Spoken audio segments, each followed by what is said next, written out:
Elena Vance thought betrayal would break her until the night she watched her fiancé, Senator Marcus Sterling, kiss another woman in his own office. But instead of tears, she felt something far more dangerous: fury, cold, sharp, deliberate fury. She didn't scream, she didn't beg, she simply walked away from the life she'd carefully built and straight into the arms of Chicago's most dangerous man. What started as revenge became something she never expected. A choice that would ignite a war, destroy everything she knew, and force her to become someone she never imagined she could be. If you want to see how far revenge can take you, stay until the end. Hit that like button and drop a comment with your city so I can see how far Elena's story travels. The glass of champagne in Elena's hand had gone warm. She stood in the marble hallway outside Marcus Sterling's office, staring at the door she'd opened without knocking, because she'd never needed to knock before. Because this was supposed to be her world too. Her future. Her carefully constructed life. The woman pressed against Marcus's desk wore red. That was the detail Elena's brain kept circling back to, even as everything else seemed to fragment and scatter. Red dress. Red lipstick. Red nails gripping the edge of Marcus's custom mahogany desk, the one Elena had helped him pick out 2 years ago when he'd first been elected to the Illinois State Senate. Marcus hadn't noticed her yet. He was too busy kissing the woman like she was oxygen and he'd been drowning. Elena's fingers tightened around the champagne flute. The logical part of her brain, the part that had gotten her through law school, through 3 years of being the perfect political partner, whispered that she should look away. Walk away. Pretend she hadn't seen this. Confront him privately, rationally, the way adults handled things. Instead, she stepped into the office. "The caterers are asking about the vegetarian options," she said, her voice so calm it surprised even her. "Should I tell them you're too busy to care?" Marcus jerked back like he'd been electrocuted.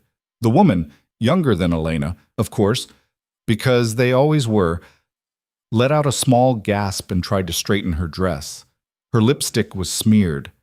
There was a red stain on Marcus's collar. "Elena." Marcus's face cycled through shock, guilt, and then, remarkably quickly, irritation, as if she were the one inconveniencing him. "This isn't what it looks like." Elena laughed.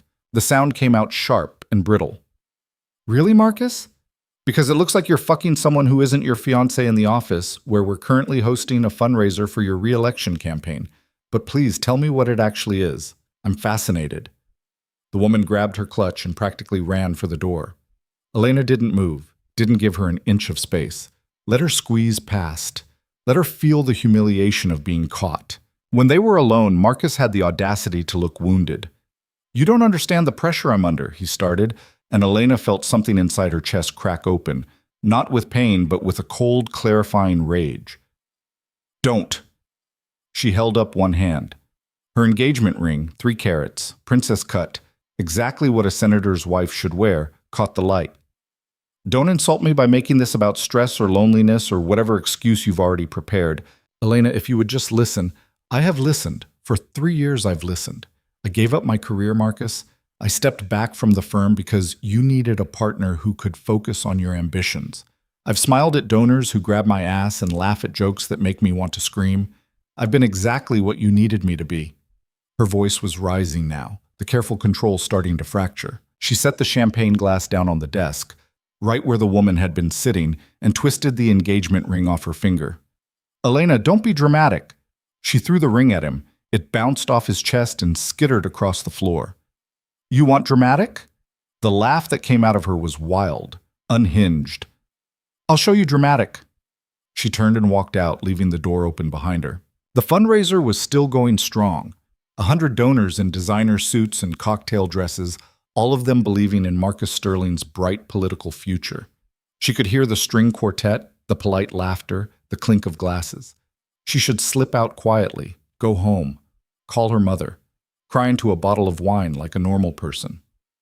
Instead, Elena walked straight through the crowd, grabbed a fresh glass of champagne from a passing waiter, and downed it in 3 swallows. Around her, conversation stuttered and died as people registered the look on her face. "Elena?" Jennifer Morrison, Marcus's campaign manager, appeared at her elbow. "Are you all right? You look—" "Where's the nearest bar?" Elena interrupted. "I'm sorry?" A real bar. Not this. She gestured at the elegant fundraiser, the carefully curated crowd. Not this performance, somewhere with actual people. Jennifer's eyes widened. I don't think that's a good idea right now. Maybe we should find somewhere quiet for you to sit down. I'm done sitting down. Elena handed her empty glass to a startled donor and headed for the elevator. She could feel eyes following her. Good. Let them watch. Let them wonder. Let Marcus try to explain why his fiancée had just walked out of his fundraiser looking like she wanted to burn the world down. Because she did. She really, really did. The bar Elena found was called Salvatore's, tucked into a neighborhood she'd never had any reason to visit before. It was dark, loud, and smelled like whiskey and cigarette smoke despite the smoking ban. Perfect. She slid onto a bar stool and ordered vodka. Neat. The bartender, a man with arms like tree trunks and a scar through his left eyebrow, didn't ask questions, just poured. Rough night? He asked, sliding the glass across to her. You could say that. Elena downed the vodka in one shot, relishing the burn. Again, he poured. Man trouble? Is there any other kind? Fair point. He leaned against the bar, studying her with the kind of frank assessment that made her aware of how out of place she looked. Designer dress, perfect hair, makeup that had cost more than some people's rent. You running from something or toward something? Elena paused with the second shot halfway to her lips. What's the difference? Big one, usually. He nodded toward the corner booth, where a group of men in expensive suits were conducting some kind of business that definitely wasn't legal. People who run from things end up going in circles. People who run toward things, they're dangerous. She followed his gaze. One of the men caught her looking. He was younger than the others, maybe mid-30s, with dark hair and darker eyes. He wore a suit like armor, and when he met her stare, he didn't look away. Didn't smile politely, just looked, like he could see through all the careful layers she'd built up over the years and found something interesting underneath. Who is that? Elena heard herself ask. The bartender went very still. You don't want to know. Why not? Because men like that, they're not for women like you. Elena downed the second shot and set the glass down harder than necessary. How do you know what kind of woman I am? Rich? Educated? Got that look like you've never had to fight for anything in your life. Something hot and sharp flared in her chest. You don't know anything about me. Maybe not. He refilled her glass without being asked. But I know him, Luca Moretti, and if you're smart, you'll finish your drink and go back to wherever you came from. Luca Moretti. The name rang a bell, distant and dangerous. She'd heard Marcus mention it once, maybe twice, always with a particular tone of voice that suggested the name itself was enough to end conversations. What if I'm not smart? Elena asked quietly. The bartender sighed. Then you're about to make his night a whole lot more interesting. Elena picked up the third shot. She could feel Luca Moretti still watching her, could feel the weight of his attention like a physical thing. Every rational instinct she had was screaming at her to leave. Go home. Handle this the civilized way. But civilization had gotten her Marcus. Civilization had gotten her 3 years of carefully controlled smiles and swallowed rage. Civilization had gotten her absolutely nothing except the image of another woman's lipstick on her fiancé's collar. She stood up, grabbed the bottle of vodka from the bar, and walked toward the corner booth. Gentlemen, she said, her voice steady despite the alcohol burning through her system. I'm looking for something. The men at the table went quiet. One of them, older, with silver in his hair, actually laughed. Sweetheart, you're in the wrong neighborhood. I don't think I am. She kept her eyes on Luca. Up close, he was even more dangerous looking. Sharp cheekbones, a mouth that looked like it rarely smiled, and eyes that missed absolutely nothing. Are you Luca Moretti? Who's asking? His voice was rough, like gravel and smoke. Someone who wants to make a very bad decision. Elena set the vodka bottle on the table between them. And I heard you're the worst decision in Chicago. That got a reaction. The corner of his mouth twitched. Not quite a smile, but close. Flattering. It wasn't meant to be. She poured vodka into an empty glass someone had left on the table and raised it. I'm Elena. My fiancé is Senator Marcus Sterling, and about an hour ago I caught him with another woman. The silver-haired man whistled low. Sterling? Jesus, girl, you've got a death wish. Maybe. She downed the vodka. The room was starting to tilt pleasantly. Or maybe I'm just done being the good girl who does what she's told. Luca leaned back in his seat, studying her with those dark, unreadable eyes. And what exactly do you think I can do for you, Elena? I want him to hurt. The words came out raw, honest. I want him to feel a fraction of what I felt tonight. I want him to realize what he threw away. Revenge. Luca said it like he was tasting the word. That's what you're after. Is that so wrong? No. He gestured to the empty seat next to him. But it's expensive. Elena sat down before she could talk herself out of it. This close, she could smell him. Cologne and something darker, more dangerous. I have money. I don't want your money. His eyes traveled over her face, her dress, the empty space on her finger where the engagement ring used to be. Tell me something. Does he love you? The question hit harder than it should have. I thought he did. That's not what I asked. Elena thought about Marcus, about the careful way he'd orchestrated their relationship, their engagement, their entire life together.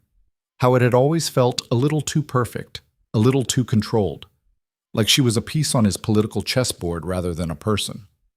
No, she said finally. I don't think he ever did. Luca nodded slowly. Then he's a fool. The simple statement, delivered without flattery or ulterior motive, hit her somewhere deep. She poured another shot of vodka with hands that weren't quite steady. So will you help me? Help you do what, exactly? Hurt him. Ruin him. I don't care. The alcohol was making her reckless now, stripping away the last of her filters. Make him regret ever treating me like I was disposable. The other men at the table were watching this exchange with obvious fascination. Luca ignored them, his entire focus on Elena. You have any idea what you're asking? Probably not. She met his eyes directly. But I'm asking anyway. For a long moment, he said nothing. Then he stood up, buttoned his suit jacket, and held out his hand. Come with me. Where? Somewhere we can talk without an audience. Elena looked at his outstretched hand. This was it. The moment where she could still walk away, go home, handle this like a rational adult, call a lawyer, end the engagement quietly, move on with her life. She took his hand. His grip was firm, warm, completely confident. He led her through the bar, past the bartender who looked like he was watching a train wreck in slow motion, and out into the cold Chicago night. A black car was waiting at the curb, sleek, expensive, the kind of vehicle that screamed money and power. A driver stood beside it, holding the door open without a word. Get in, Luca said. That's a very serial killer thing to say. The corner of his mouth twitched again. If I wanted to kill you, I wouldn't need to get you in a car first. Comforting. But she got in anyway, sliding across leather seats that probably cost more than her first car. Luca got in beside her, and the door closed with a heavy, final sound. The driver pulled away from the curb smoothly, heading deeper into the city. Where are we going? Elena asked. My office. He was watching her in the dim light, and there was something in his expression she couldn't read. You want to hurt Marcus Sterling? You need to understand who he really is first, who you were really engaged to. I know who. No. His voice was flat, certain. You don't. The vodka was hitting hard now, making everything feel slightly surreal. Elena leaned back against the seat, watching the city lights blur past the tinted windows. How do you know Marcus? I don't, but I know of him. In my business, you keep track of politicians, especially the ambitious ones. Your business. Elena turned to look at him. Which is what exactly? Luca smiled, and it wasn't a nice expression. Let's just say I operate in markets the government doesn't regulate. So you're a criminal. That depends on your definition. He pulled out his phone, typed something quickly. I prefer to think of myself as an entrepreneur with flexible ethics. Despite everything, Elena felt a laugh bubbling up. Marcus would have a stroke if he knew I was in a car with you right now. Good. That's the point. The car pulled up to a building that looked like a converted warehouse, all exposed brick and steel beams. The driver opened the door and Luca led her inside, past security that nodded respectfully and didn't ask questions. His office was on the top floor with floor-to-ceiling windows that overlooked the Chicago skyline. It was sleek, modern, expensive, but there was something lived in about it too. Books on the shelves that looked actually read. A worn leather chair behind the desk. Photos on the wall that seemed personal rather than decorative.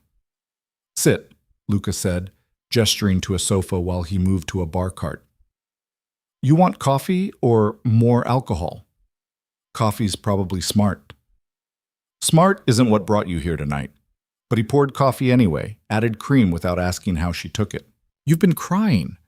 Elena touched her face, surprised to find her cheeks wet. She hadn't even realized. "I'm fine." "You're not."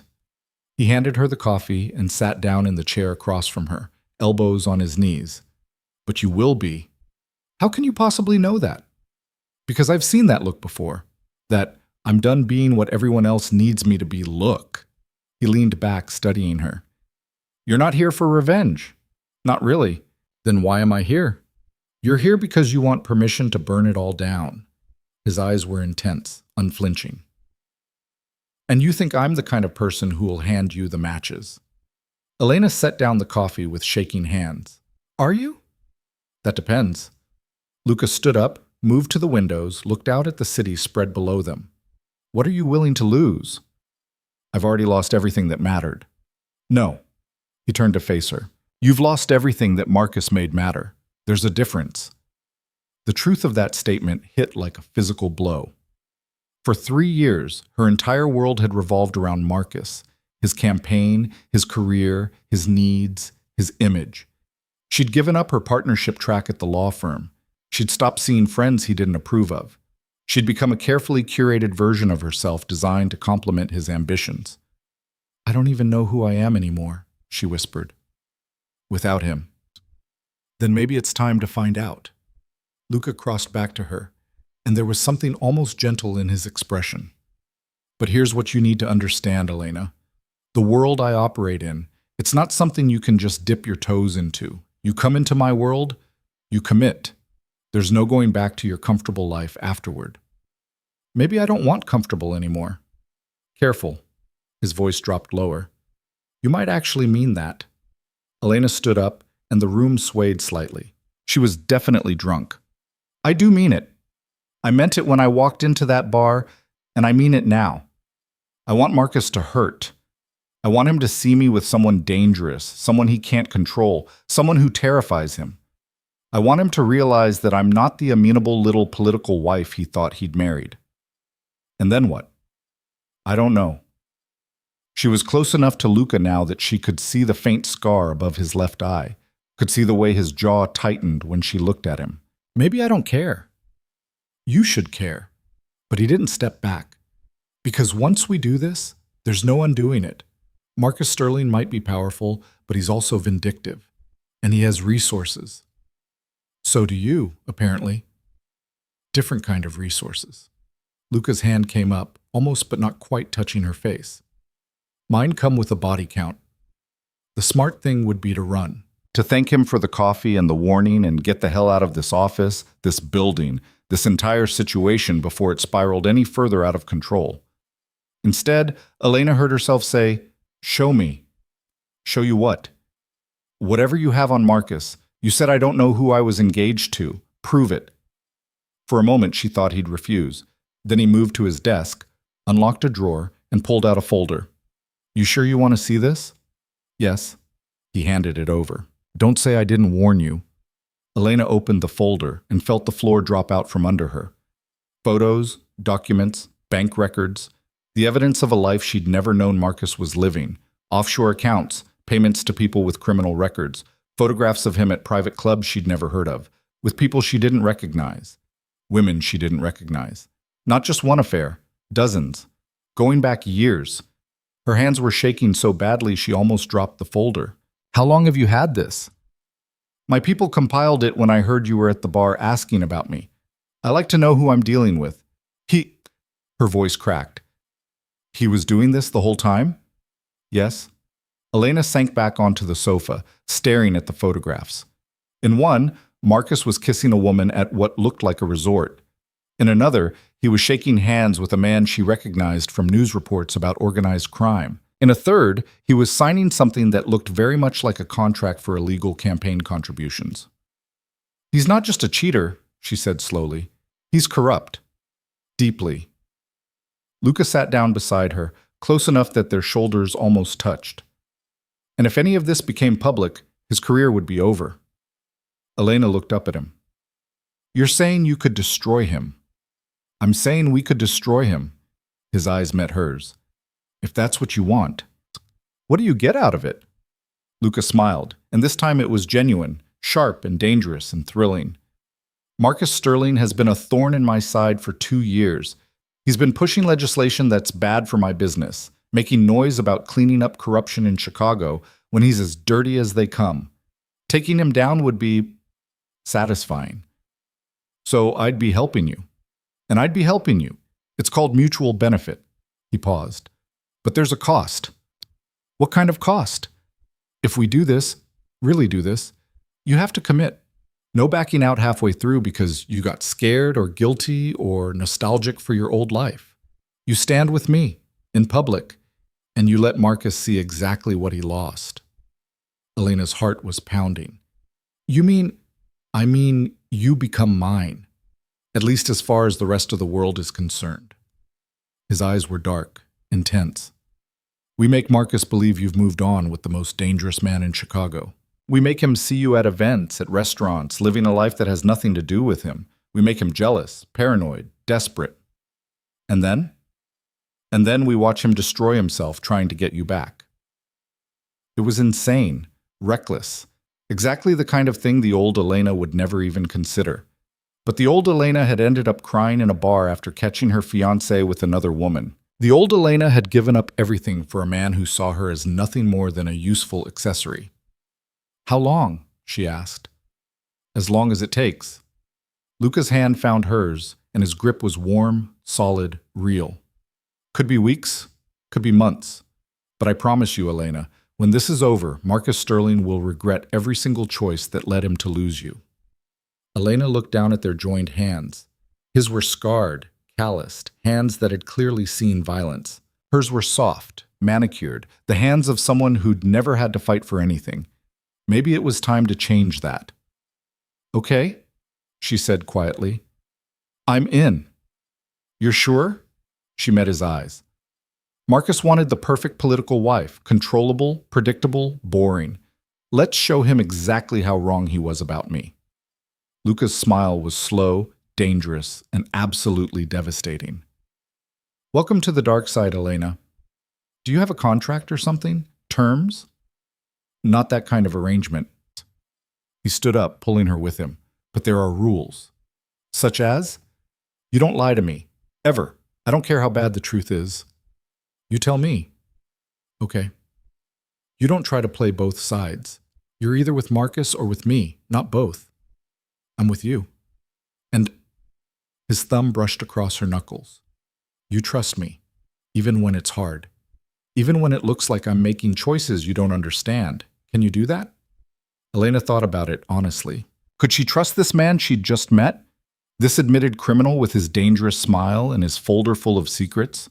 The rational answer was no. But rationality had gotten her engaged to a man who'd been cheating on her for years. Maybe it was time to try something different. "I can try," she said. "Good enough." Luca released her hand and moved to his desk, pulled out his phone. "First things first. You're going to call Marcus." "What? Why?" "Because he's been blowing up your phone for the last hour." He nodded toward her clutch, where her phone was indeed buzzing. "And you're going to tell him exactly where you are." Elena's stomach dropped. "You want me to tell him I'm with you?" "I want you to start as you mean to go on." Luca's smile was sharp. "Make him understand that you're done playing by his rules." Her phone buzzed again. Elena pulled it out with shaking hands. 23 missed calls, 47 texts, all Marcus. She looked up at Luca. "What do I say?" "The truth." He leaned against his desk, arms crossed. that you're with me, that you're not coming home, that everything he thought he knew about you was wrong. Elena's finger hovered over the call button. This was it, the moment where she either committed to this insanity or walked away. She pressed call. Marcus answered on the first ring. Elena, where the hell are you? I've been calling for over an hour. I know. Her voice was steady now, clear. I'm busy. Busy? Busy doing what? You walked out in the middle of my fundraiser. Do you have any idea how that looked? I don't care how it looked, Marcus. Silence. Then, carefully controlled, Elena, I think you're upset. Understandably. Why don't you come home and we can discuss this like adults? I'm not coming home. She looked at Luca, who nodded encouragement. I'm exactly where I want to be. And where's that? With someone who actually wants me. She could hear Marcus's breathing change, could picture his face getting red the way it did when he was angry but trying to hide it. Elena, you're not thinking clearly. You've been drinking. I'm thinking very clearly, for the first time in 3 years, actually. Elena, I'm with Luca Moretti, Marcus. She let that sink in.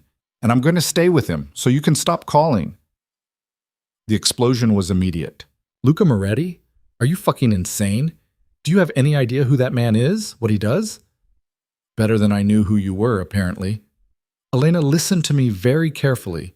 Luca Moretti is dangerous. He's a criminal. So are you. Her voice was ice now. I saw the folder, Marcus. The offshore accounts, the illegal contributions. The dozen other women you've been fucking while I planned our wedding. Dead silence. That's right, Elena continued. I know everything. So here's what's going to happen. You're going to leave me alone. You're going to tell everyone we mutually decided to end the engagement. And you're going to hope I don't decide to make that folder public. You wouldn't dare. But his voice shook. Try me. She ended the call and immediately blocked his number. Her hands were shaking. The phone slipped from her grip, and Luca caught it smoothly. How do you feel? He asked quietly. Terrified. Elena laughed, and it came out slightly hysterical. What the hell did I just do? You just declared war on one of the most powerful men in Chicago. Luca set her phone on the desk and took both her hands in his. And you're going to win. How can you be so sure? Because you have something Marcus doesn't. What's that? Me. His smile was all teeth. And I really don't like losing. Elena looked up at this dangerous man with his dark eyes and his criminal empire and his absolute certainty. She should be terrified. She should run. Instead, she found herself asking, what happens now? Now? Luca checked his watch. Now we go make an appearance somewhere Marcus will hear about it. Make sure the message is very, very clear. Where? There's a gala tonight. High society, lots of Marcus's friends and colleagues. Perfect venue to make a statement. He studied her dress. You're already dressed for it. You want to show up at a public event together? Tonight? No time like the present. Luca's eyes gleamed. Unless you're getting cold feet. Elena thought about Marcus, probably pacing his office right now, trying to figure out how to control this situation, trying to figure out how to control her. No cold feet, she said firmly. Let's go. The gala was being held at the Marquette Building, one of Chicago's most prestigious venues. As Luca's car pulled up to the entrance, Elena could see the crowd of donors and socialites in the lobby through the glass doors. Second thoughts? Luca asked, watching her face. About 100? But she reached for the door handle anyway. Let's do this before I come to my senses. The driver opened the door, and Luca got out first, then offered his hand to help her out. The moment she stepped onto the sidewalk, heads turned. She could see the recognition, the shock, the immediate flurry of whispered conversations. They're staring, she murmured. Good. Luca's hand settled on the small of her back, possessive and unmistakable. Let them stare. They walked into the lobby together, and the crowd parted like the Red Sea. Elena recognized faces.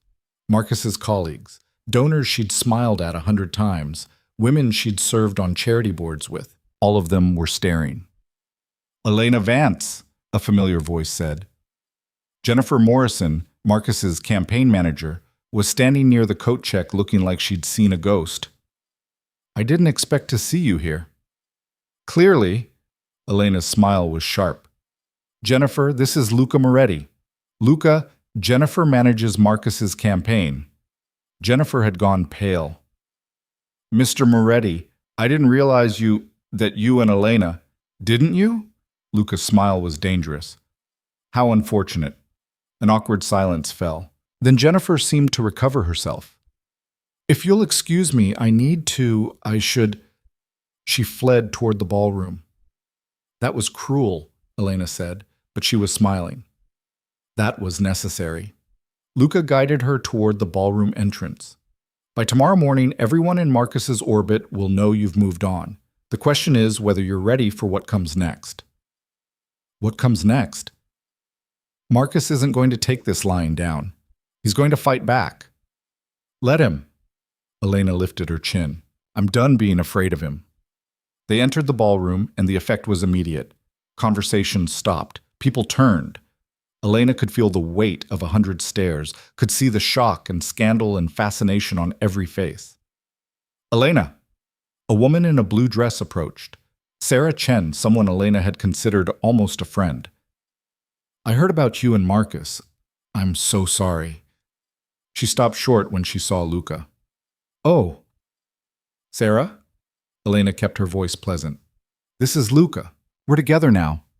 Sarah's eyes went wide. That was fast. Sometimes you just know. Elena felt Luca's hand tighten slightly on her back. Approval or warning, she wasn't sure. You should try it sometime. They moved through the ballroom, and everywhere they went, conversations died and then resumed in urgent whispers. Elena felt like she was in a dream, like she was watching someone else be bold and reckless and free. Champagne? A waiter offered. Please. Elena took a glass and downed half of it immediately. Steady, Luca murmured in her ear. You're doing great. I feel like I'm going to throw up. Don't. It would ruin the image. But his hand on her back was gentle now, grounding. Just another hour. Then we can leave. The hour crawled by in a blur of shocked faces and poorly hidden whispers. Elena smiled until her face hurt. Let Luca guide her through conversations with people she barely knew. Tried not to think about what she was destroying with every public minute they spent together. Then, across the ballroom, she saw him. Marcus stood near the bar, surrounded by his usual group of sycophants and power brokers. He was staring directly at her, and the expression on his face was pure fury. He's here, Elena said quietly. I know. Luca followed her gaze. You want to leave? No. Elena straightened her shoulders. I want to finish my champagne. Marcus started moving toward them, and Elena's heart kicked into overdrive. This was it, the confrontation she'd been dreading and anticipating in equal measure. Elena, Marcus's voice was tight, controlled. Can we talk? I don't think that's a good idea, she said pleasantly.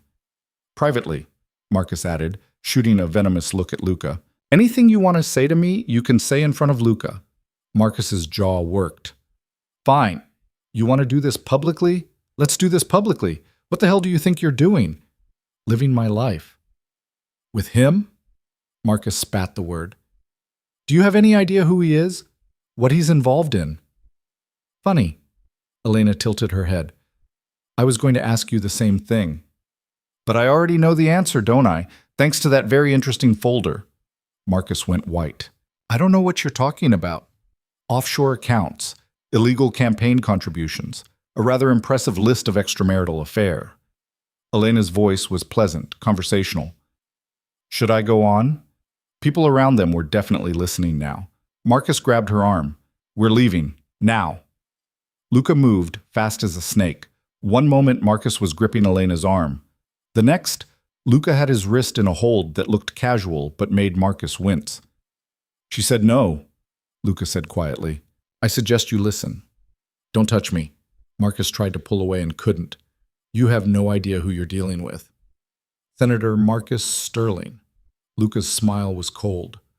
42 years old, currently serving his second term representing Illinois' 14th district.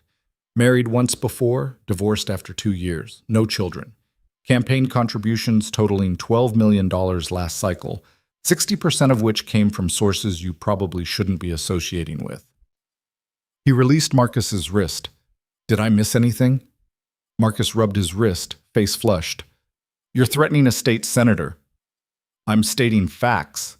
Luca's voice dropped lower. But if you'd like me to start making threats, I'm happy to oblige. Luca, Elena said quietly. She could see security moving toward them, could see Jennifer Morrison's panicked face across the room. We should go. For a moment she thought Luca might refuse. Then he nodded and offered her his arm. After you. They walked out of the ballroom together, leaving Marcus standing alone in the middle of the dance floor while everyone stared. Elena kept her head high, her steps steady, until they were back in Luca's car and pulling away from the building. Then she started shaking. You're okay, Luca said, pulling her against his side. You did great. You just told your ex-fiancé and all of Chicago's political elite exactly where they can shove their expectations. He brushed her hair back from her face. How does it feel? Elena thought about it, about Marcus's shocked face, about the whispers and stares, about the way Luca had protected her without hesitation. Terrifying, she admitted, and amazing. Good. Luca's smile was warm now, genuine. That's exactly how revolution should feel. The car pulled up to a building Elena didn't recognize, modern, expensive, overlooking the lake. Where are we? She asked. My place. Luca got out and offered his hand. You can't go home. Marcus knows where you live, and I'm not letting you stay in a hotel. I can't just move in with you. Why not? As far as the world's concerned, we're together now. Might as well commit to the role. Elena looked up at the building. This was moving fast. Too fast.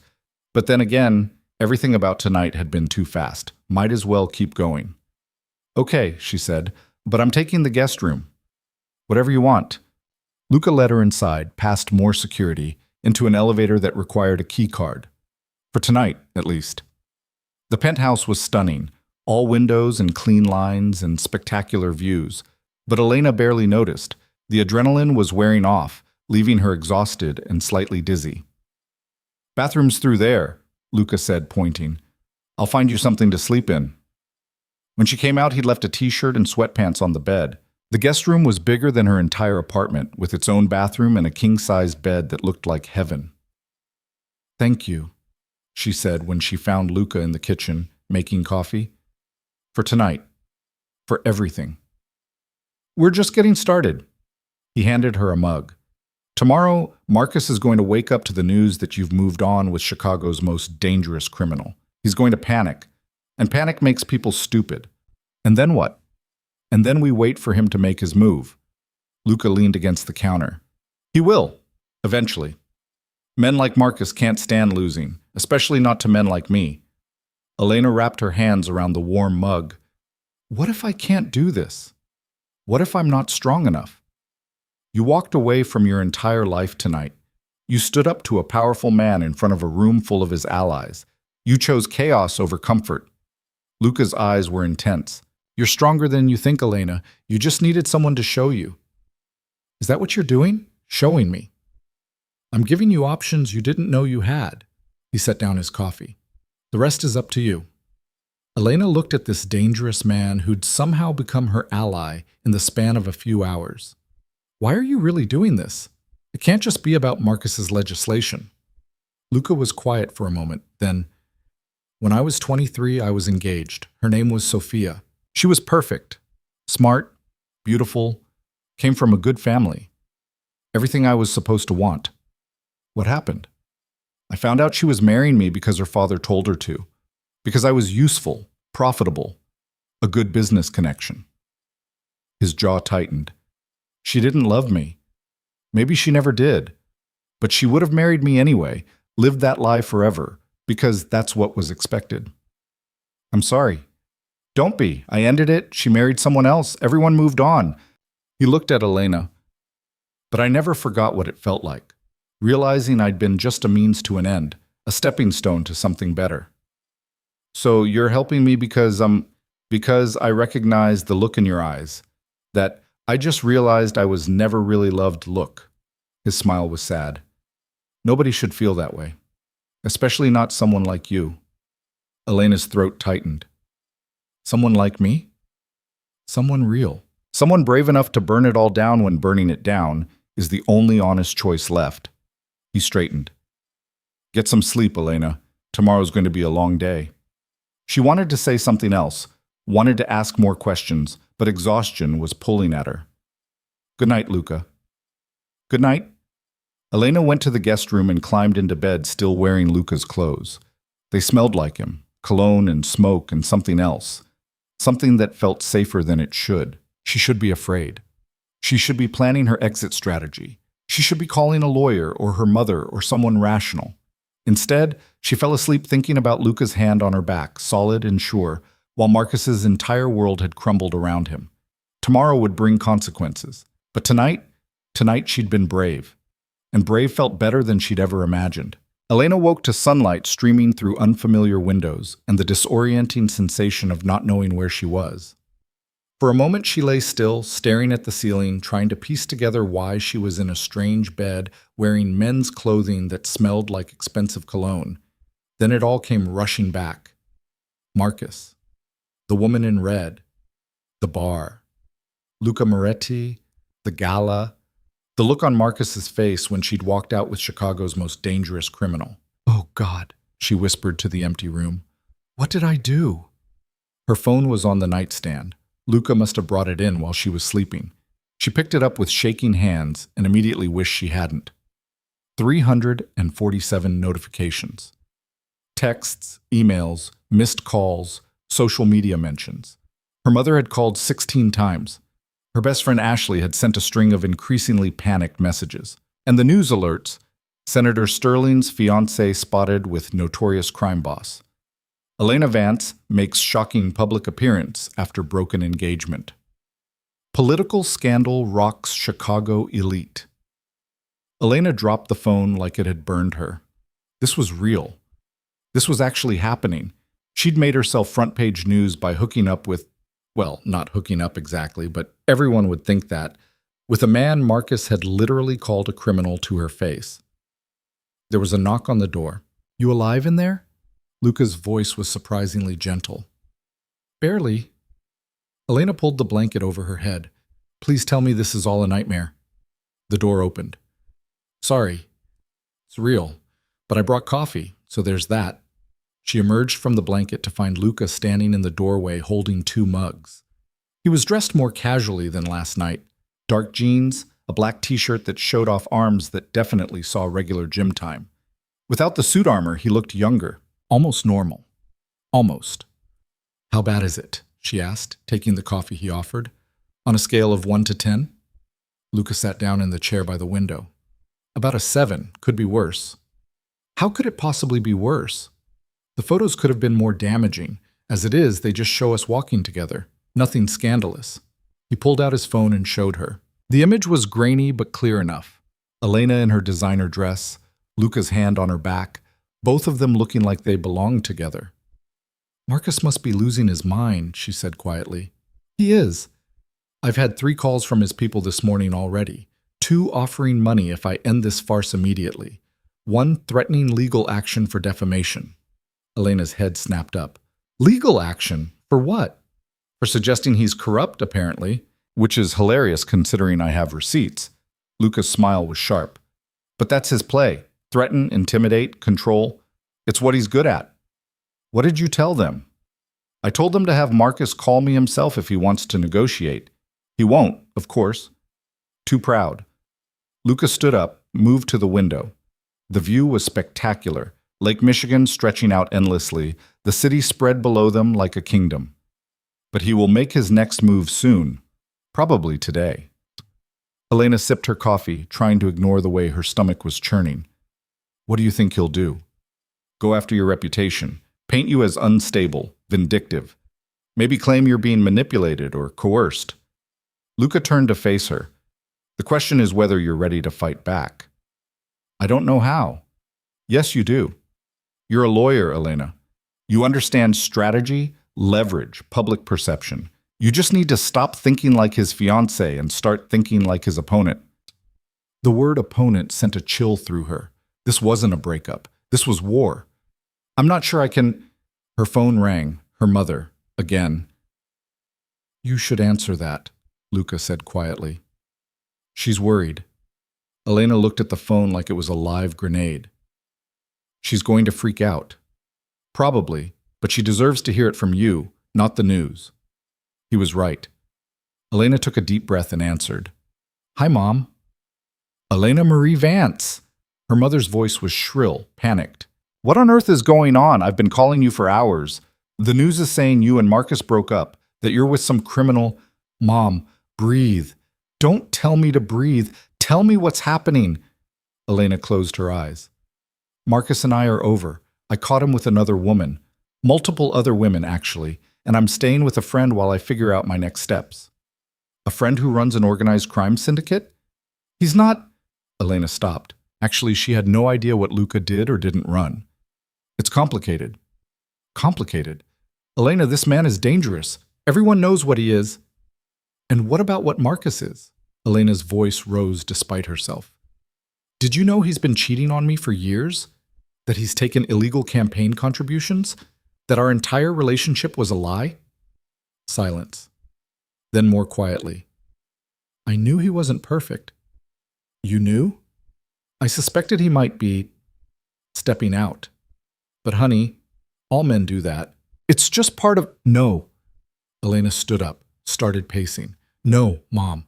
That's not just part of anything. That's betrayal. That's disrespect. And I'm not going to live like that just because it's expected. But throwing away your entire future for some… I'm not throwing anything away. I'm taking it back. Elena could feel Luca watching her, but she kept her focus on the conversation. Marcus used me. He needed the perfect political wife, and I played the part. But I'm done. I'm done being what everyone else needs me to be. Her mother sighed, long and heavy.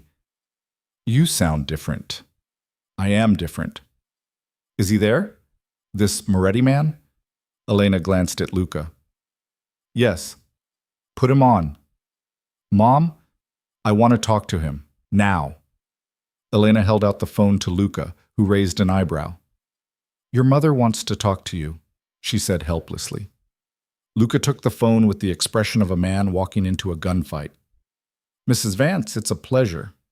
Elena couldn't hear her mother's side of the conversation, but she could imagine.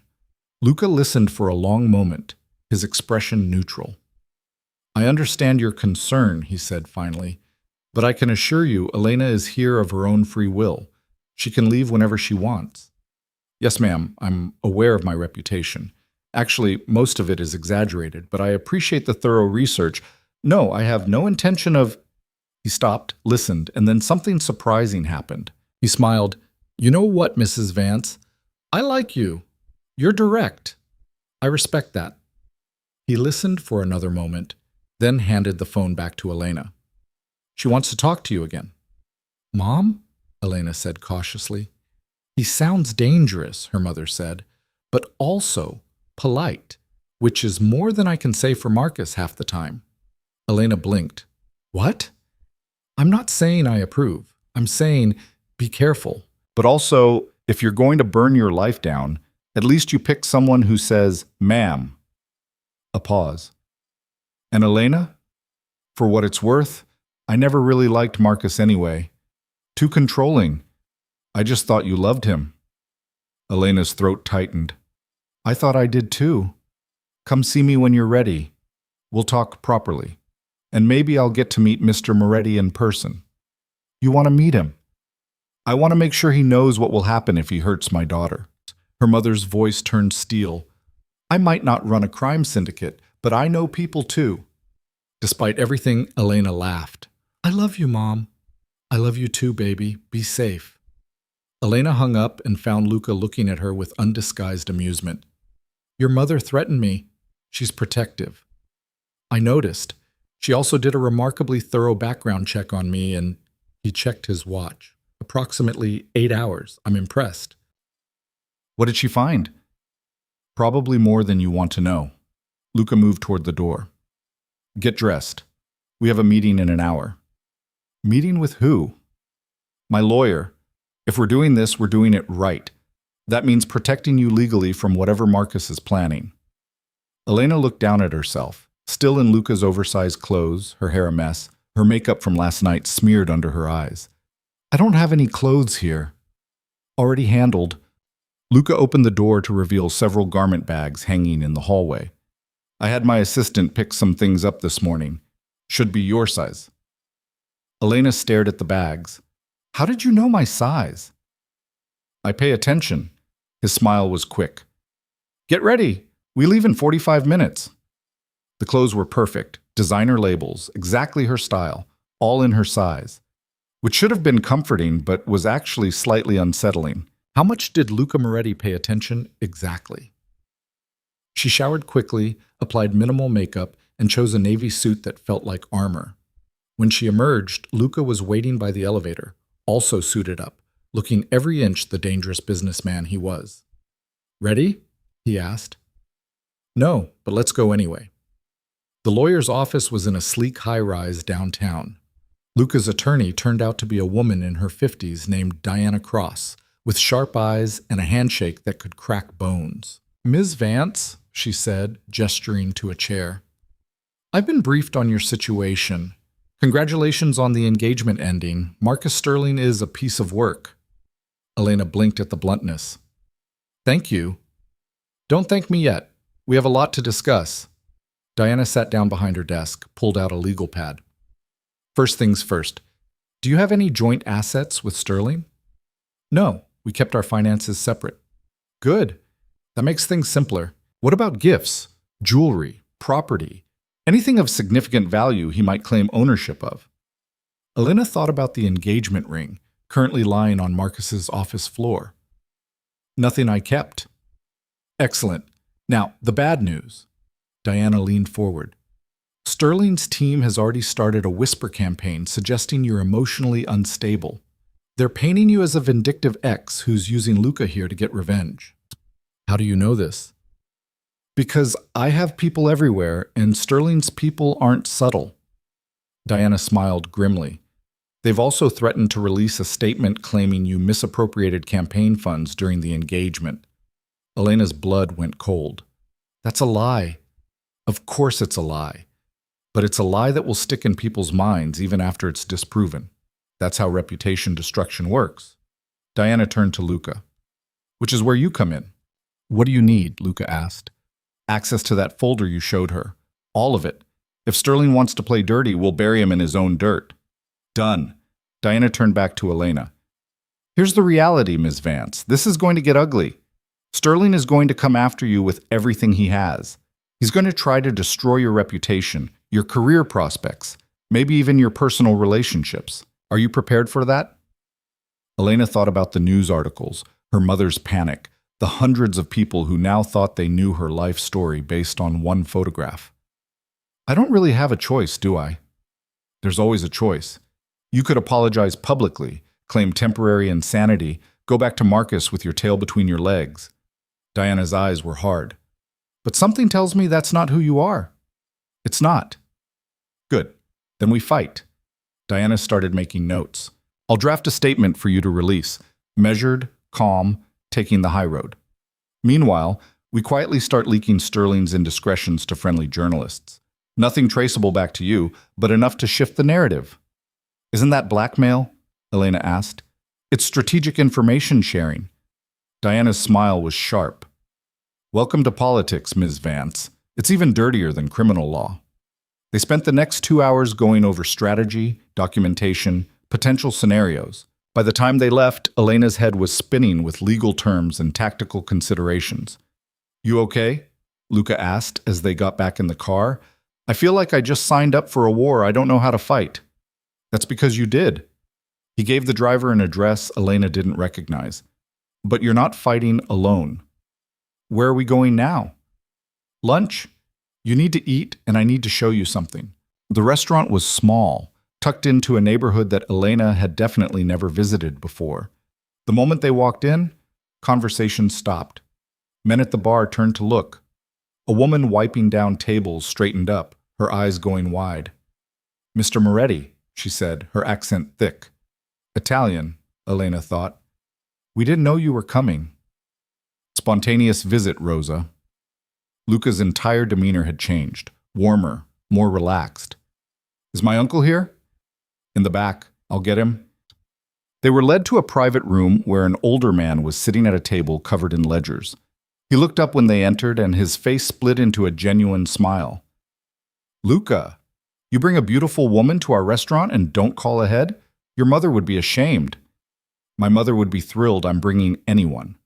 Luca kissed the man on both cheeks, a gesture Elena had never seen him make. Elena, this is my uncle, Sal Moretti. Sal, Elena Vance.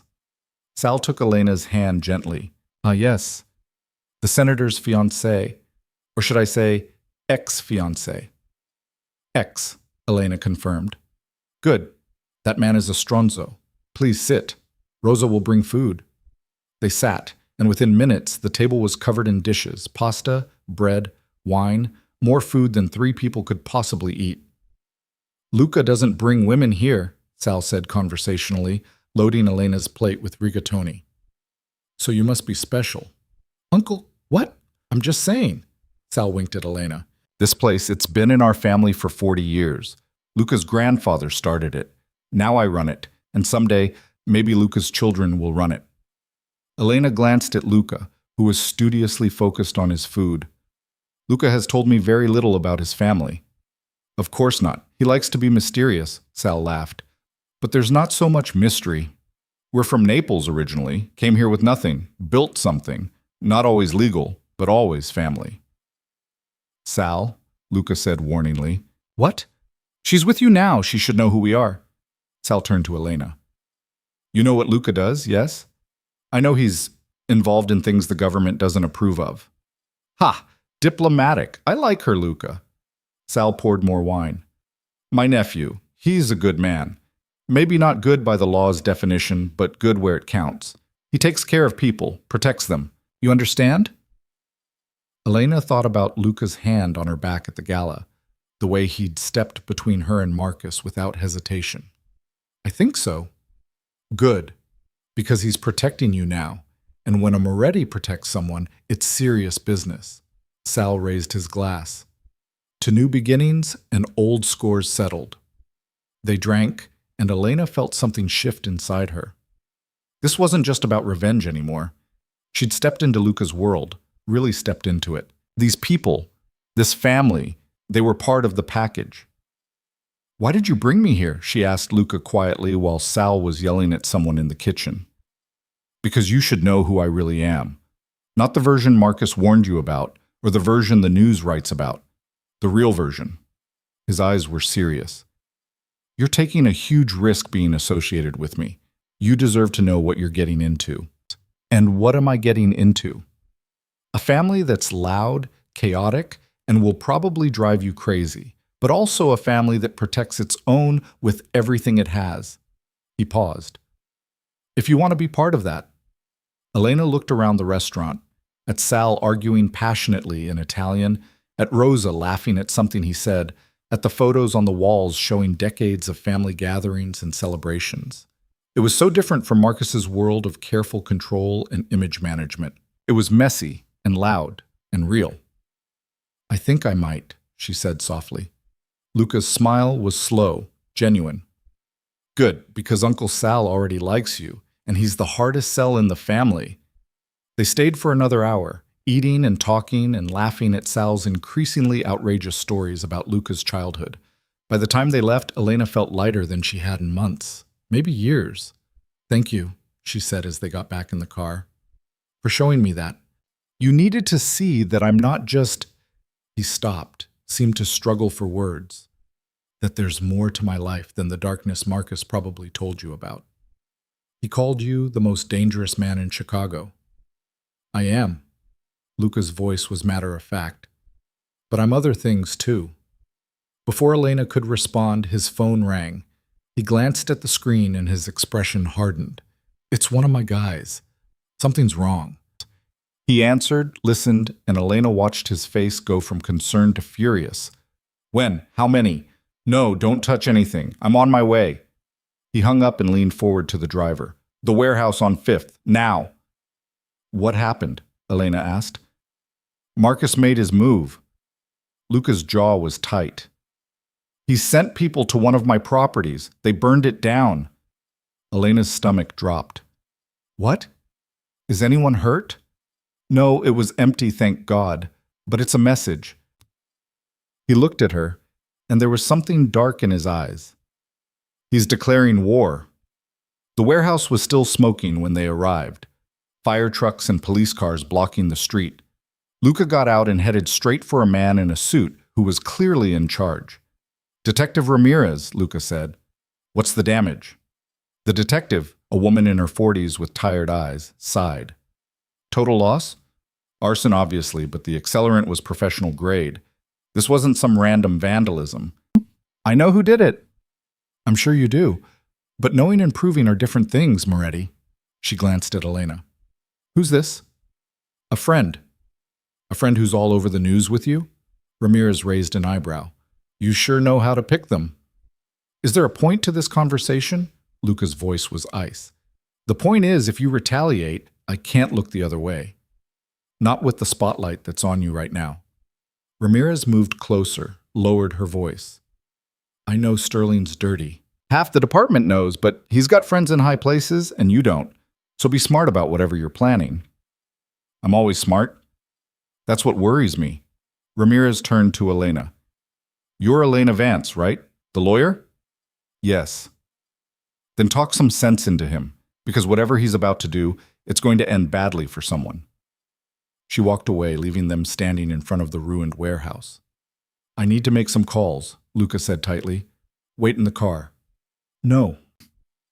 He turned to look at her. Elena, no.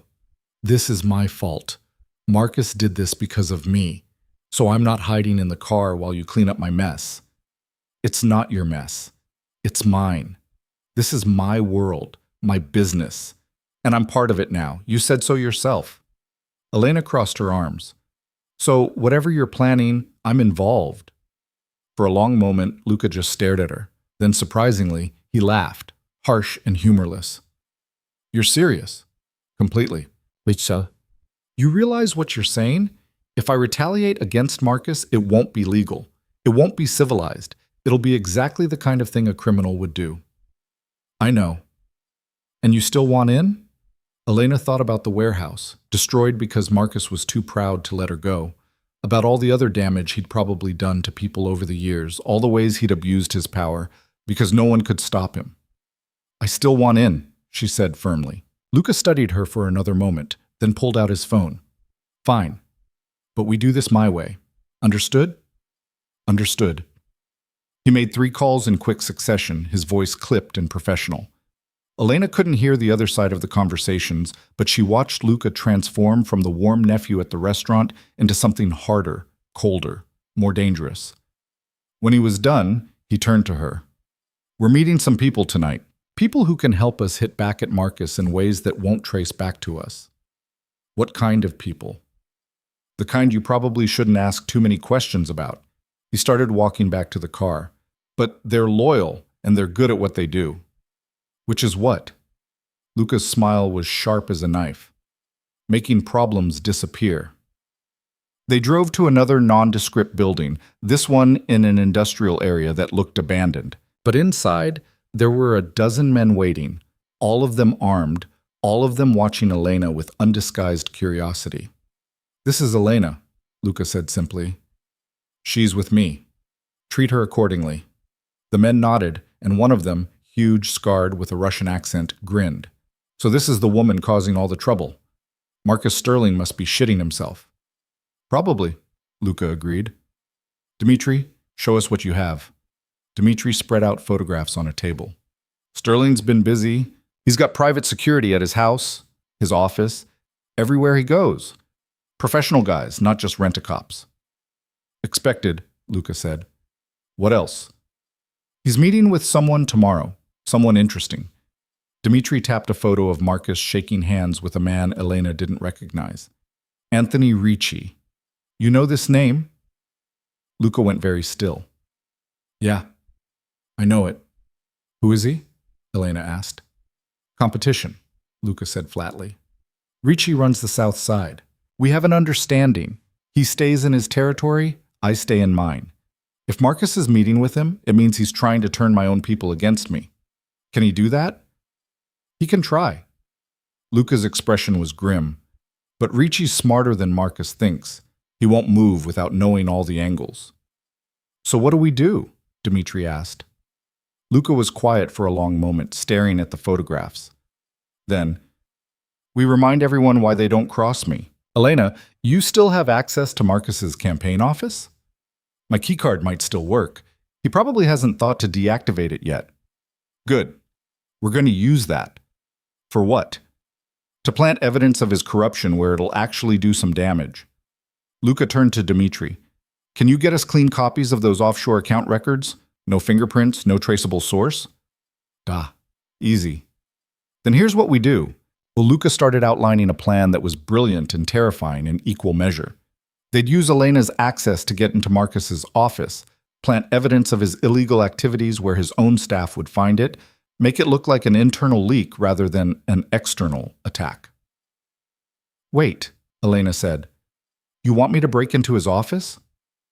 I want us to break in, together. Luca's eyes met hers. You said you wanted in. This is what in looks like. Elena's heart was pounding. This was illegal. Completely, utterly illegal. She could lose her law license. She could go to jail. But Marcus had burned down Luca's warehouse. He'd spent years lying to her. He'd built his entire career on corruption and manipulation and the belief that he was untouchable. When? She asked. Luca smiled. Tonight. They spent the next few hours planning every detail. Dmitri would handle the documents. 2 other men would disable the security cameras. Luca and Elena would get in, plant the evidence, and get out. Simple, clean, untraceable. Except it was anything but simple. You're sure about this? Luca asked as they drove toward Marcus's campaign office around midnight. Once we do this, there's no taking it back. I'm sure. Elena was wearing all black, her hair pulled back, adrenaline singing through her veins. Let's ruin him. The office building was dark and quiet. Elena's keycard worked. Marcus really hadn't thought to deactivate it. They took the stairs instead of the elevator, moving silently through the empty hallways. Marcus's office was on the 3rd floor. Elena's hands shook slightly as she used her key to unlock the door. You okay? Luca whispered. No, but let's do this anyway. Inside, the office looked exactly the same as the last time she'd been here, the night she'd caught Marcus with the woman in red. The memory sent a surge of anger through her, steadying her nerves. Luca moved with practiced efficiency, pulling documents from the briefcase Dmitri had prepared. These need to go in his desk, 3rd drawer, under the false bottom. How do you know he has a false bottom? Because men like Marcus always do. Luca was already working, his movements quick and sure. They think they're clever. Elena helped him plant the evidence. Bank records showing illegal contributions, photographs documenting meetings with known criminals, copies of emails that proved Marcus had been taking bribes for years. All of it carefully placed to look like Marcus had hidden it himself. They were almost done when they heard voices in the hallway. Luca grabbed Elena's arm, pulled her behind Marcus's desk. Don't move, he breathed. The door opened. The lights came on. Marcus walked in with Jennifer Morrison, both of them deep in conversation about damage control strategies. Elena's heart stopped. They were trapped. If Marcus looked behind his desk, the Vance situation is containable, Jennifer was saying. We spin it as a mental breakdown. Get sympathetic coverage, maybe leak that she's always been unstable. She wasn't unstable until she met Moretti, Marcus snapped. He's poisoning her against me. Then we go after him. Make his life so difficult, he decides she's not worth the trouble. Marcus laughed bitterly. You don't know Luca Moretti. He doesn't back down. Then we escalate. Jennifer's voice turned cold. I know people who can handle problems like him, permanently, if necessary. Elena felt Luca tense beside her. The casual discussion of violence, the complete disregard for human life. This was who Marcus really was. She'd been engaged to a man who would kill to protect his image. I'm not killing anyone, Marcus said, but he didn't sound certain. Not yet, anyway. First, I want to destroy his business. Make him watch everything he's built crumble. Then we'll see how tough he really is. They talked for a few more minutes about strategy. about which of Luca's properties to target next, about how to turn his associates against him. Finally, mercifully, they left. Luca and Elena stayed frozen behind the desk for a full minute after the door closed. "Did you hear that?" Elena whispered. "Every word." Luca's voice was hard. "He's planning to kill me. We need to go to the police." "And tell them what? That we were breaking into his office and overheard him discussing hypothetical violence?" Luca stood up, helped Elena to her feet. "That's not how this works." "Then what do? We finish what we started." Luca completed planting the last of the evidence, then pulled out his phone and took photos of everything. "And then we make sure Marcus goes down before he can make good on his threats." They left the office as quietly as they'd entered, but Elena's mind was racing. Marcus had casually discussed having Luca killed. The man she'd almost married was a sociopath. Back in the car, Luca made several calls, his voice tight with controlled fury. Elena sat beside him, trying to process everything she'd heard. "What happens now?" she asked when he was done. "Now we wait. The documents we planted will be found, probably by Jennifer, who'll think Marcus is even stupider than she already does. She'll leak them to protect herself or use them as leverage. Either way, Marcus is screwed." Luca looked at her. "You did good tonight." "I committed several felonies." "Welcome to my world." His smile was grim. "How does it feel?" Elena thought about it honestly. She should feel guilty, afraid, ashamed of what she'd just done. Instead, she felt powerful. For the first time in years, she'd taken action instead of just reacting. She'd fought back. "It feels right," she said quietly. Luca's hand found hers in the darkness of the car. "Then we're just getting started." They drove back to his penthouse in silence, but it was a different kind of silence than before, charged, electric, full of unspoken possibilities. Inside, Luca poured them both whiskey. "To revenge," he said, raising his glass. "To revenge," Elena echoed, and drank. The whiskey burned, but it was a good burn, a cleansing burn.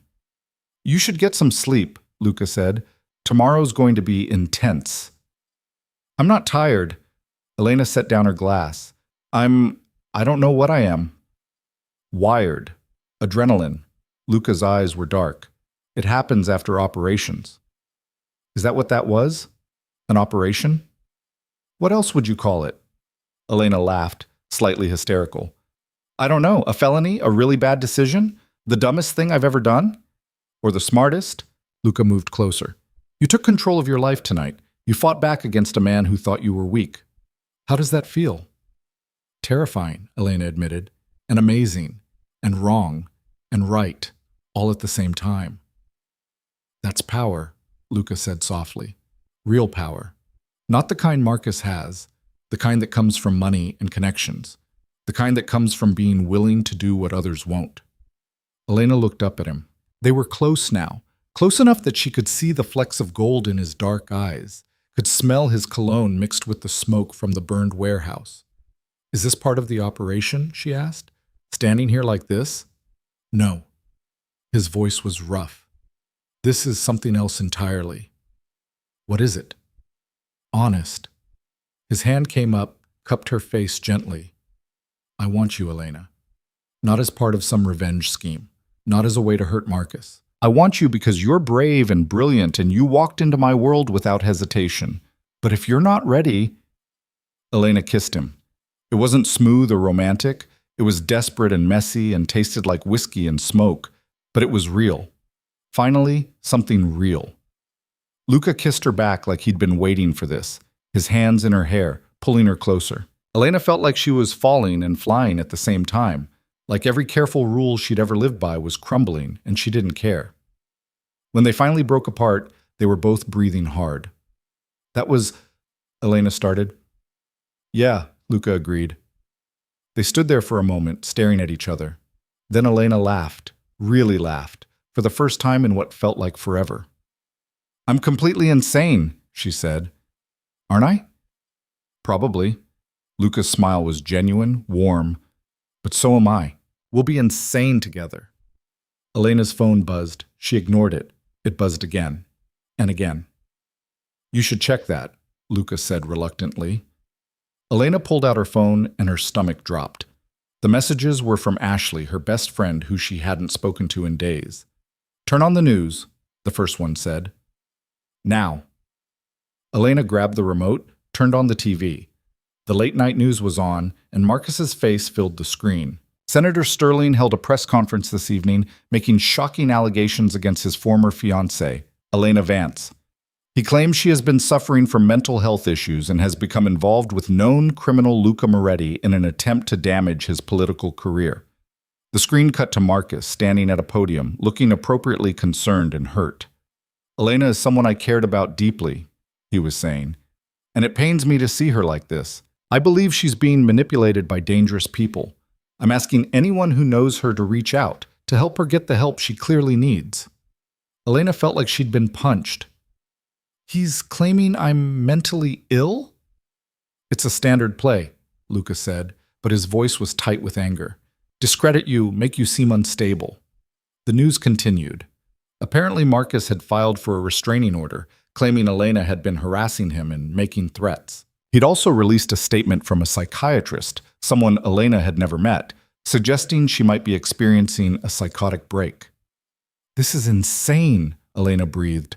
"All of this is lies." "Welcome to war with Marcus Sterling." Luca's jaw was tight. "He fights dirty." Elena's phone started ringing. Her mother, Ashley. Unknown numbers. The news had exploded, and now everyone wanted a statement, a comment, some proof she wasn't crazy. "What do I do?" she asked. Luca took the phone from her hand, turned it off. "You do nothing, not tonight. Tonight you remember that you know the truth. Tomorrow, we respond. Strategically, carefully, and with evidence he can't refute. But everyone thinks what Marcus wants them to think, for now." Luca pulled her close. "But we have something he doesn't." "What?" "The truth. And evidence, and most importantly," his smile was sharp, "we have the fact that his own campaign manager just heard him discuss committing arson and potential murder. Jennifer Morrison is many things, but stupid isn't one of them. She's going to flip on him the second she realizes he's a liability." Elena leaned against him, letting his certainty steady her. "You really think we can win this?" "I know we can." Luca's arms tightened around her. "Because I've never lost a war, and I'm not about to start now." Outside the windows, Chicago glittered in the darkness, a city full of secrets and lies and power plays. Elena Vance had thought she understood that world, had thought she'd been part of it, but she'd only ever been a spectator, a prop in someone else's story. Now, standing in Luca Moretti's arms, with her reputation in tatters and her future uncertain, she was finally playing her own game, writing her own story. And she was just getting started. The morning came too fast and too bright. Elena woke on Luca's couch, still fully dressed, with a blanket she didn't remember pulling over herself. Her head throbbed and her mouth tasted like whiskey and regret. Then she remembered the kiss, and Marcus's press conference, and the fact that half of Chicago now thought she was having a mental breakdown. "Coffee," Luca's voice came from the kitchen. He appeared a moment later looking frustratingly put together in dark slacks and a white shirt, sleeves rolled up. "You're going to need it." Elena sat up, accepted the mug gratefully. "How bad is it?" "On a scale of 1 to catastrophic?" He sat down beside her. "Somewhere around requires immediate action. That's not comforting." "It wasn't meant to be." He pulled out his phone, showed her the screen. The news cycle had exploded overnight. Every major outlet was running the story. Senator's ex-fiancée loses her mind. Elena Vance's shocking downward spiral. Mental health experts weigh in on apparent breakdown. "They're all taking his side," Elena said numbly. "Of course they are. He's a senator with connections and a team of publicists. You're a private citizen who disappeared for 2 days with a known criminal." Luca took the phone back. "But that changes today." "How?" "Diana's scheduled a press conference for this afternoon. You're going to tell your side of the story." Elena's stomach dropped. "I can't get up in front of cameras." "Yes, you can. And you will." Luca's voice was firm. "Because if you don't, Marcus controls the narrative, and that narrative ends with you discredited, destroyed, and powerless." "What am I supposed to say?" "The truth. That Marcus was unfaithful, that you ended the engagement, that his claims about your mental health are false and defamatory. Luca leaned forward. Diana will help you prepare. But, Elena, you need to understand something. This press conference is going to change everything. The moment you speak publicly, you're all in. No going back. I'm already all in. I broke into his office last night, remember? That was private. This is public. His eyes were serious. Once you do this, everyone will have an opinion. Your face will be everywhere. People will pick apart everything you say, everything you wear, every expression you make. It's going to be brutal. Elena thought about staying silent, about letting Marcus win by default, about slinking away and trying to rebuild her life somewhere else, under a different name, where no one knew about her spectacular public humiliation. Then she thought about the woman in red, about Marcus casually discussing murder, about 3 years of her life wasted on a man who'd never actually loved her. When's the press conference? She asked. Luca's smile was quick and proud. 2:00, Diana's sending a stylist over at noon. The next few hours were a blur of preparation. The stylist, a no-nonsense woman named Carmen, who'd apparently worked with Luca before, dressed Elena in a navy suit that looked professional but not cold, did her makeup to look natural but polished, pulled her hair back in a way that suggested control and competence. You need to look like yourself, Carmen explained, not like someone playing a part. The second people think you're performing, they'll assume Marcus is right. Diana arrived at 1:00 with a stack of papers and a fierce expression. All right, let's go over this. You'll make a brief statement, no more than 3 minutes. Then you'll take questions. No matter what they ask, you stay calm, measured, and truthful. They practiced for 45 minutes. Diana threw impossible questions at her, coached her on body language, made her repeat certain phrases until they sounded natural instead of rehearsed. Remember, Diana said as they prepared to leave, Marcus has painted you as unstable. Everything you do has to counter that narrative. You're calm, rational, and credible. Got it? Got it, Elena said, though her hands were shaking. Luca rode with her to the press conference venue, a hotel conference room that Diana's team had rented. In the car, he took her hand. You're going to be brilliant, he said quietly. How do you know? Because I've seen you under pressure. You don't break. You sharpen. He squeezed her hand. Show them who Elena Vance really is. Not Marcus's version, yours. The conference room was packed. Cameras, reporters, photographers, all of them jostling for position. Elena felt her heart hammering as she walked to the podium with Diana beside her. The room went quiet. Elena looked out at all those faces, all those cameras, and felt a moment of pure terror. Then she saw Luca standing in the back, his expression steady and sure, and something in her settled. She pulled out her prepared statement, but when she opened her mouth, different words came out. My name is Elena Vance, she said, and her voice was stronger than she expected. 3 days ago, I ended my engagement to Senator Marcus Sterling after discovering he'd been unfaithful.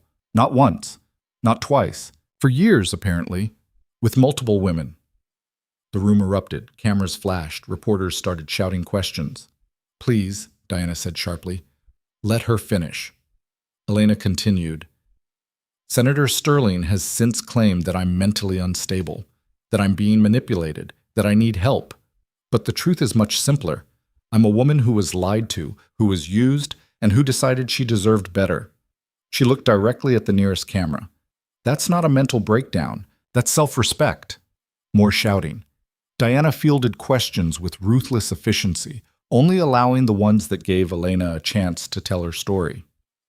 Ms. Vance, can you prove Senator Sterling was unfaithful? I have photographs, documentation. If Senator Sterling would like to dispute my claims under oath, I welcome the opportunity.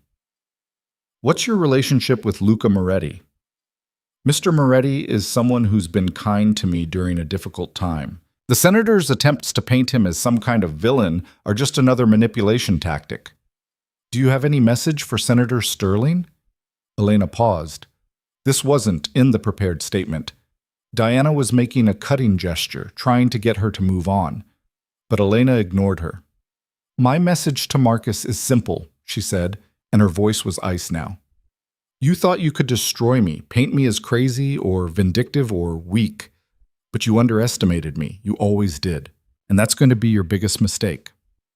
The press conference ended in controlled chaos.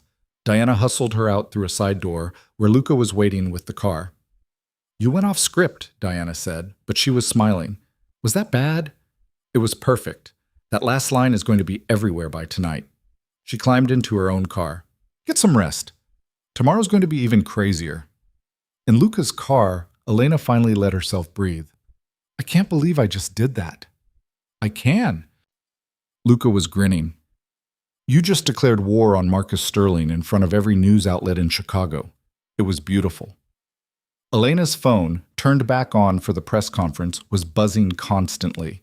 Messages of support from old law school friends, angry messages from Marcus's allies, her mother calling to say she was proud, Ashley sending a string of fire emojis, and one message from an unknown number that made her blood run cold. "You're going to regret this, both of you." She showed it to Luca, whose expression darkened. "He's rattled. Good." "Good?" "He's threatening us." "He's showing his hand. That's different." Luca forwarded the message to someone. "I'm having my tech people trace this, but Elena, you need to prepare yourself. Marcus is going to escalate now." The press conference backed him into a corner. "What do you think he'll do?" "Honestly, I don't know. But whatever it is, it won't be legal and it won't be subtle." He gave the driver an address. "We're going somewhere safe. My family has a place outside the city. You'll stay there until we know what Marcus's next move is." "I'm not running away." "You're not running. You're regrouping." Luca's voice was firm. "There's a difference." The safe house turned out to be a sprawling estate an hour outside Chicago. High walls, security cameras, armed guards at the gate. It looked like something out of a mob movie, which Elena supposed it probably was. Inside, the house was surprisingly warm. Family photos on the walls, comfortable furniture, a kitchen that smelled like someone had been cooking recently. "My Aunt Rosa lives here," Luca explained. "She'll take care of you." "I don't need taking care of—" "Elena." He turned to face her. "Please, just for a few days. Let me know you're safe while I deal with Marcus." "Deal with him how?" "However I need to." His expression was grim. "That press conference was your move. Now it's my turn." Before Elena could respond, an older woman came bustling out of the kitchen. This must be Rosa from the restaurant, though she looked different here. Softer, wearing an apron, flour on her hands. "Luca!" She kissed his cheeks. "And this is the famous Elena. Come, come. I'm making lasagna." "Aunt Rosa, I can't stay." "Then Elena will eat with me. You go do whatever violent thing you're planning, but she stays here where it's safe." Rosa took Elena's hand. "Come, Cara, you look too thin. When did you last eat a real meal?" Luca shot Elena an apologetic look. "I'll be back tomorrow. Don't leave the property, okay?" "Where are you going?" "To have a conversation with Anthony Ricci." His smile was dangerous. Time to remind him why siding with Marcus is a bad idea. He left before Elena could ask more questions. Rosa led her into the kitchen, sat her down at a massive wooden table, and poured wine. "So," Rosa said, rolling out pasta dough with practiced efficiency, "you're the one who's got my nephew all twisted up." "I don't think I'd put it that way." "No? He brings you to the family restaurant, moves you into his home, calls me at 6 in the morning to make sure you have a safe place to stay." Rosa smiled. "That's twisted up, Cara." Elena took a sip of wine. "It's complicated." "Love always is." "It's not love. We're helping each other, that's all." Rosa laughed, rich and knowing. "You keep telling yourself that. Meanwhile, I'll make extra food. You'll be here a while, I think." The next 24 hours were strange. Elena was essentially under house arrest, albeit comfortable house arrest. She had her own room, access to a library, a pool, anything she wanted except the ability to leave. Rosa cooked elaborate meals and told stories about Luca's childhood, the time he'd stolen a car at 14, the trouble he'd gotten into protecting his younger sister, the moment his father had died and Luca had taken over the family business at 22. "He was too young," Rosa said, serving Elena homemade tiramisu, "but he didn't have a choice, and he's never let anyone down since." Elena's phone kept buzzing. The press conference footage had gone viral. Her line about Marcus's biggest mistake was trending on social media. Legal experts were debating whether she had grounds for a defamation lawsuit. Marcus's team had released a rebuttal statement that was being torn apart by commentators. Then, late on the second night, Luca called. "Turn on the news," he said without preamble. Elena grabbed the remote. The late-night news was showing footage of Marcus being led out of his campaign office in handcuffs. "What?" Elena breathed. "The documents we planted," Luca said, satisfaction clear in his voice. "Jennifer Morrison found them. And instead of covering for Marcus, she turned them over to the FBI. She turned on him? Faster than I expected. Apparently she'd been keeping her own insurance policy, recordings of Marcus discussing illegal activities. When she realized he was planning to make her the fall guy for the arson, she decided to save herself."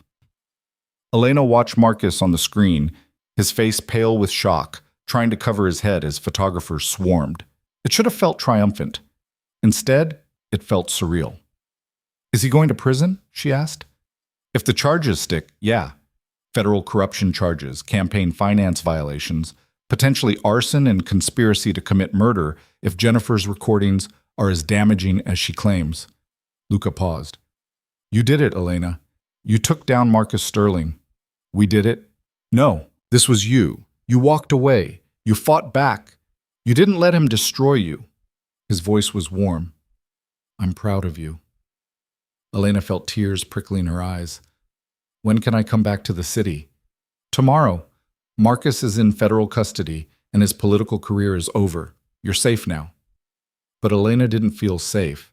She felt unmoored, like she'd been bracing for impact so long that she didn't know how to stand upright now that the threat was gone. "Luca," she said quietly. "What happens now, to us, I mean?" Silence. Then, "That's up to you. What do you want?" "I want—" He stopped, started again. "I want you to stay. Not because you need protection or because we're taking down Marcus, just because you want to." Elena looked around Rosa's kitchen, at the warmth and chaos and realness of it. Then she thought about her old life, the careful control, the perfect image, the constant performance. "I'll be back tomorrow," she said. "We can talk then."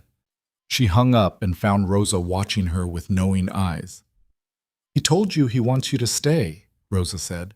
"How did you—" "Because I know my nephew, and I know that look on a woman's face." Rosa poured more wine. "So what are you going to tell him?" "I don't know," Elena admitted. "A week ago, I had my entire life planned out. I knew exactly who I was and where I was going. Now I'm living in a crime family's safe house while my ex-fiancé gets arrested on federal charges. I don't know anything anymore." "Good," Rosa said firmly. "Not knowing means you get to choose. Really choose, not just follow someone else's plan." She leaned forward. "Let me tell you something about Luca. That boy has been alone since his father died. He takes care of everyone. His mother, his sister, me, his whole organization. But who takes care of him? Nobody. He doesn't let anyone close enough." "Why are you telling me this?" "Because he's letting you close. That means something. And if you're going to break his heart, better to do it now than later, when it'll actually destroy him." Elena spent the rest of the night thinking about Luca. About the way he'd protected her without trying to control her. About how he'd shown her his world, the violence and the warmth, the danger and the family, without trying to pretend he was something he wasn't. About that kiss, desperate and honest and real. The next morning, Luca picked her up himself. He looked tired, like he hadn't slept, but his smile when he saw her was genuine. "Ready to go home?" he asked. Home. When had his penthouse become home? "Yeah," Elena said. "I'm ready." They drove back to the city in comfortable silence. Chicago looked different now, less threatening, more full of possibility, as if the world had shifted somehow when Elena wasn't looking. "Marcus made bail," Luca said as they crossed into the city limits. $500,000. "His lawyers are already working on getting the charges dismissed. Will they succeed?" "Doubtful. Jennifer's evidence is pretty damning, but he'll fight it." Luca glanced at her. "Are you okay with that, knowing he's out there?" "He can't hurt me anymore," Elena said, and realized it was true. Even if the charges don't stick, his career is over. His reputation is destroyed. He lost. "And you won." "We won." Luca's hand found hers across the console. About what you asked. About us. Elena's heart kicked up. Yeah? I meant what I said. I want you to stay. But I need you to understand what that means. He pulled the car over, turned to face her fully. My life isn't safe. It's never going to be safe. I have enemies, people who would use you to get to me, and I can't promise that won't happen. I know what you do, Luca. I'm not naive. I know you're not, but knowing and living with it are different things. His jaw tightened. If you stay, you're choosing this life. The security, the danger, the moral ambiguity, all of it, I won't let you do that without understanding exactly what you're agreeing to. Elena looked at this man who'd somehow become the most important person in her life in less than a week, who'd given her weapons when she needed to fight, shelter when she needed safety, honesty when everyone else had given her lies. What if I want to choose it? She asked quietly. Then I'm going to spend every day making sure you don't regret it. His hand cupped her face. But Elena, if you need time. She kissed him, slower than the first time, more deliberate. A choice instead of an impulse. I don't need time, she said when they broke apart. I need you to take me home. Luca's smile was brilliant, transformative. Home it is. But when they got back to the penthouse, something was wrong. The door was open. The security panel was smashed. Luca pulled a gun from somewhere. Elena hadn't even known he was armed, and gestured for her to stay behind him. Call Dmitri, he said quietly. Tell him we have a breach. Elena fumbled for her phone, but before she could dial, a voice came from inside the apartment. Put the gun down, Moretti. We just want to talk. Luca didn't lower the weapon. Who's we? A mutual friend. Marcus Sterling walked into view, looking significantly worse for wear than the last time Elena had seen him. Unshaven, rumpled, with dark circles under his eyes. And behind him, holding a gun of his own, was someone Elena didn't recognize. Marcus, Elena said, what are you doing? Fixing my life. His eyes were wild, desperate. You destroyed everything, Elena. My career, my reputation, my future. All because you couldn't handle the fact that I made one mistake. One mistake? Elena's voice rose. You cheated on me for years. That's not the point, Marcus was shouting now. The point is you were supposed to stand by me. You were supposed to be loyal. Instead, you ran to him. He gestured viciously at Luca. And now I'm facing prison because of you. You're facing prison because you're a criminal, Luca said flatly. Elena just stopped protecting you from the consequences. Shut up! The man with Marcus, bigger, meaner looking, raised his gun. Nobody's talking to you. Who's your friend, Marcus? Luca's voice was conversational, but Elena could see the tension in his shoulders. Hired muscle? That's desperate even for you. This is Derek. He's going to help me fix this situation. Marcus turned to Elena. Here's what's going to happen. You're going to recant everything. The press conference, the allegations, all of it. You're going to say you were emotionally compromised, that Moretti manipulated you. And if I don't? Then Derek is going to shoot your criminal boyfriend, and you're going to watch. Marcus's smile was manic. So what's it going to be, Elena? His life or your pride? Elena's mind raced. She could see Luca calculating angles, looking for an opening, but Derek had his gun trained directly on Luca's chest, and he looked like he knew how to use it. Okay, Elena said quietly. Okay, I'll do it. Elena, no, Luca started. I'll recant everything. Just don't hurt him. Marcus's expression was triumphant. See, I knew you'd be reasonable. Derek, lower the gun. But Derek didn't lower the gun. I don't think so, Senator. See, you hired me to kill Moretti. That's the job.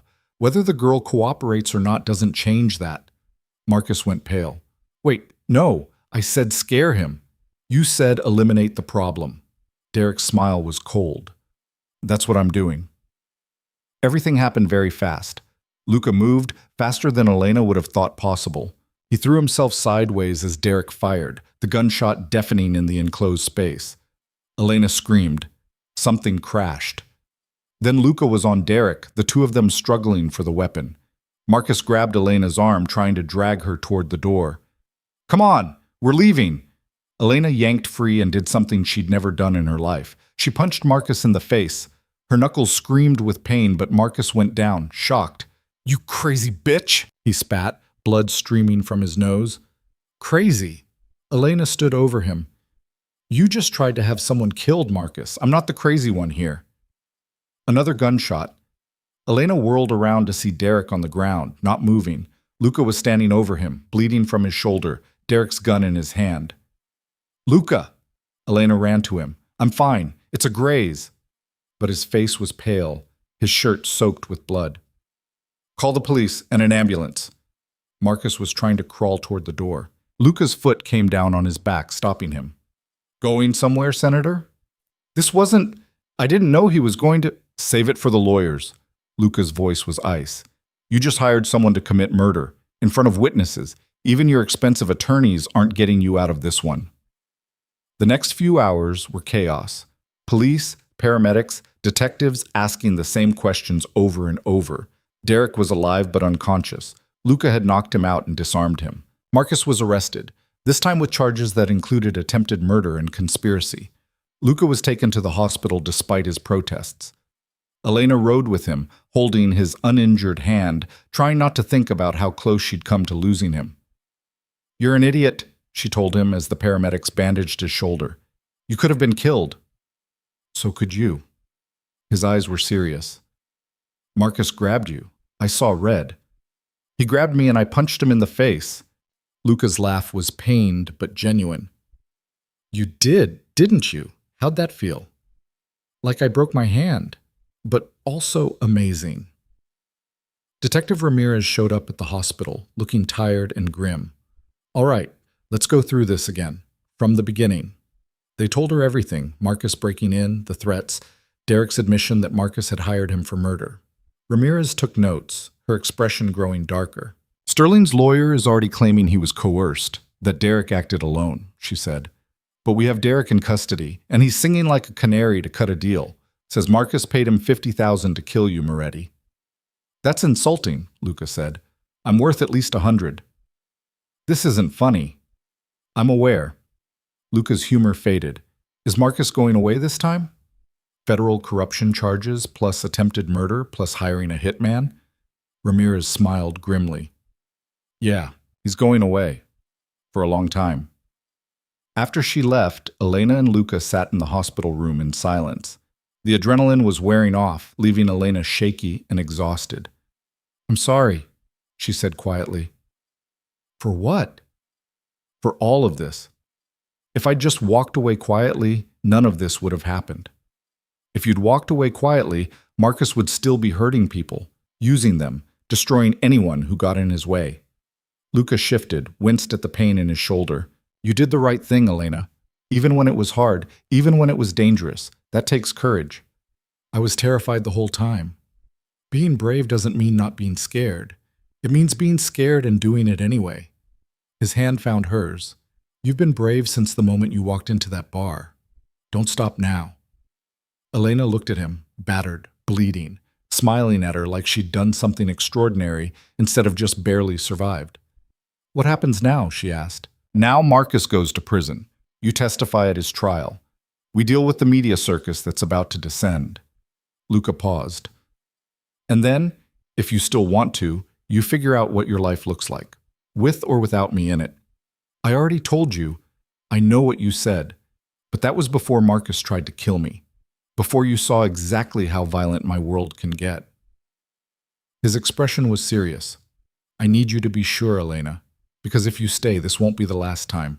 There will always be threats, always be danger. I can minimize it, but I can't eliminate it. Elena thought about her old life.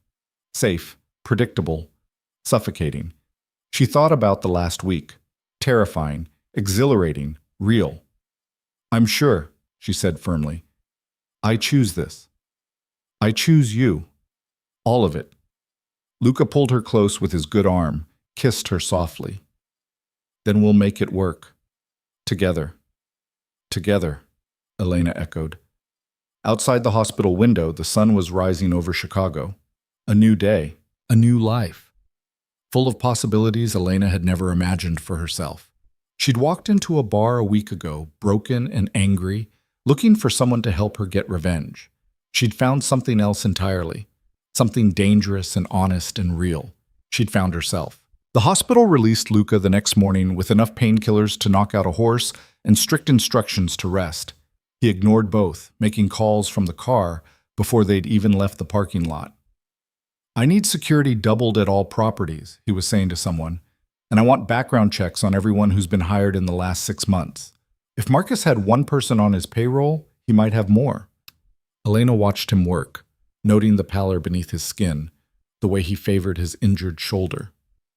You're supposed to be resting. I'll rest when I'm dead. He caught her expression and softened slightly. I'll rest later. Right now I need to make sure there aren't any more surprises waiting. Luca, Elena, please. His voice was strained. Let me do this. Let me make sure you're safe. She understood then. This wasn't about business or control. This was about the fact that Marcus had gotten into his home, had put a gun on her, had nearly killed them both. Luca needed to rebuild his sense of security before he could allow himself to feel anything else. Okay, she said quietly. But tonight, you rest. Deal? Deal. The penthouse was swarming with people when they arrived. Dmitri and his crew were installing new security measures. Cameras, reinforced locks, bulletproof glass on the windows. It looked like they were fortifying a bunker. Might be overdoing it, Elena murmured. No such thing. Luca surveyed the work with a critical eye, then turned to Dmitri. The panic room?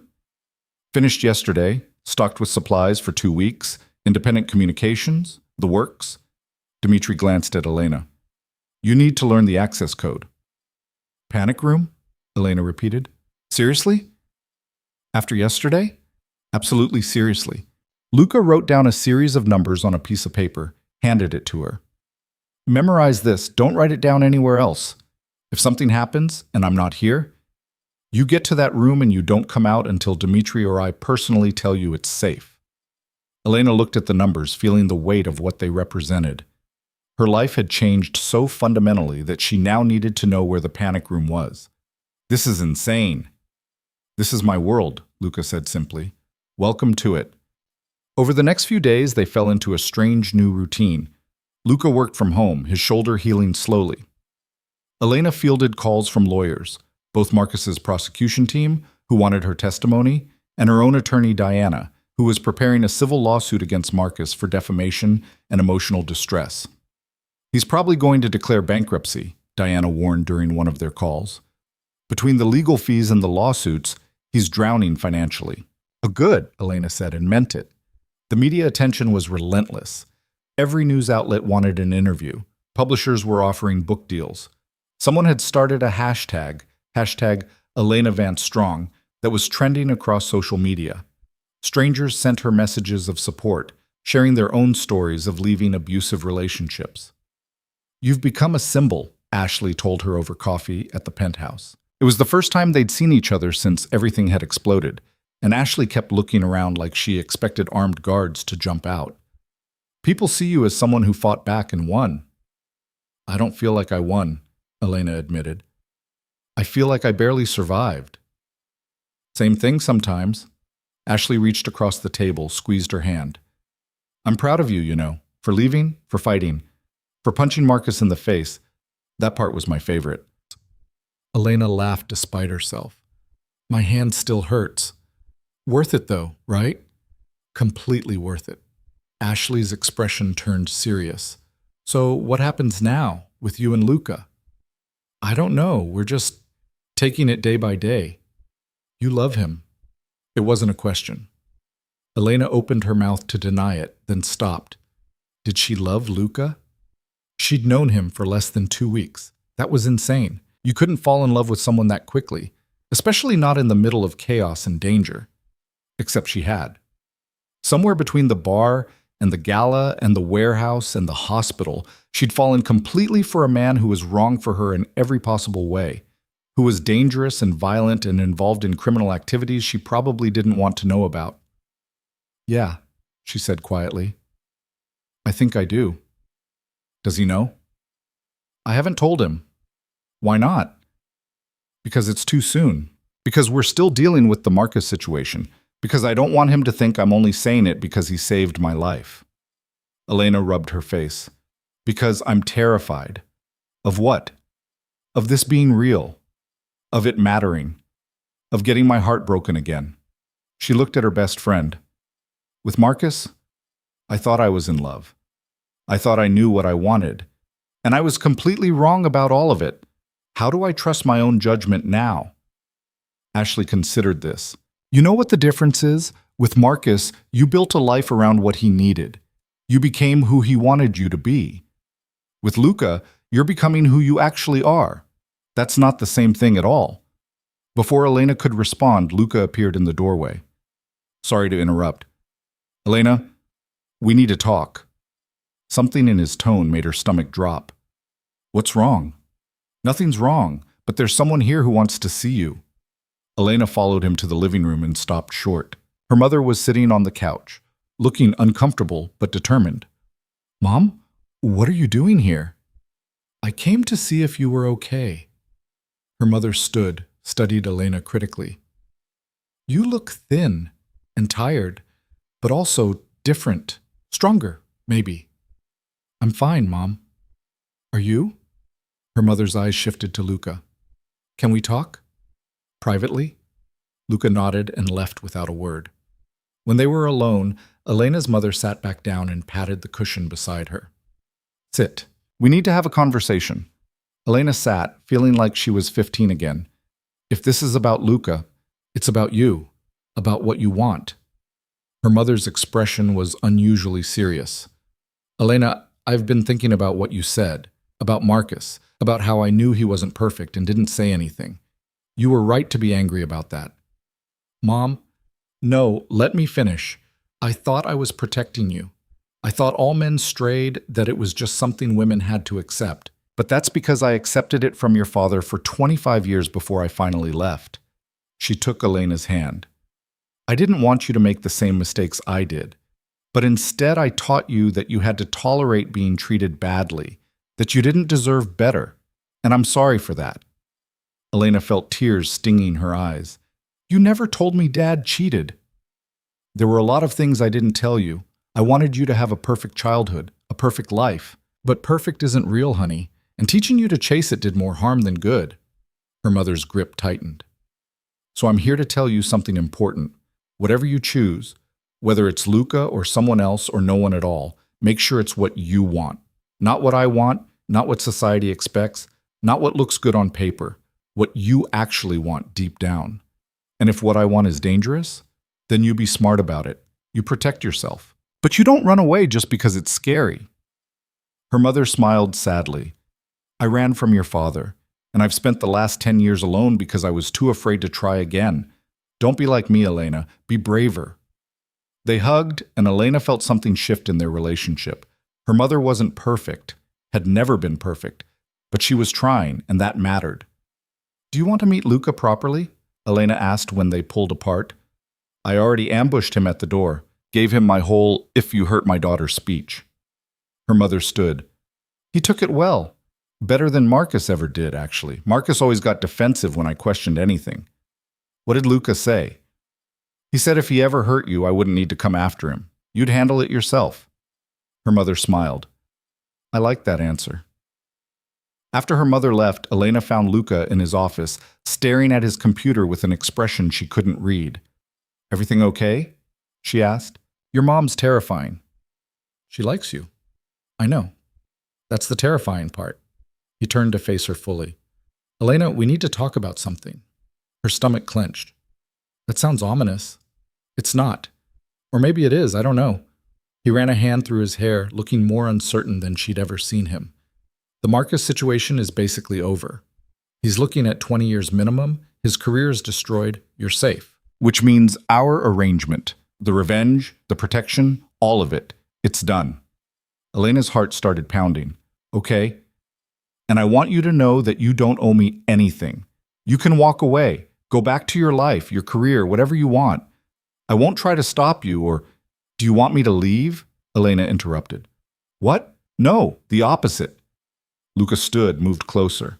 I want you to stay, but I need to know that you're staying because you want to, not because you feel obligated or grateful or because you're still scared of Marcus.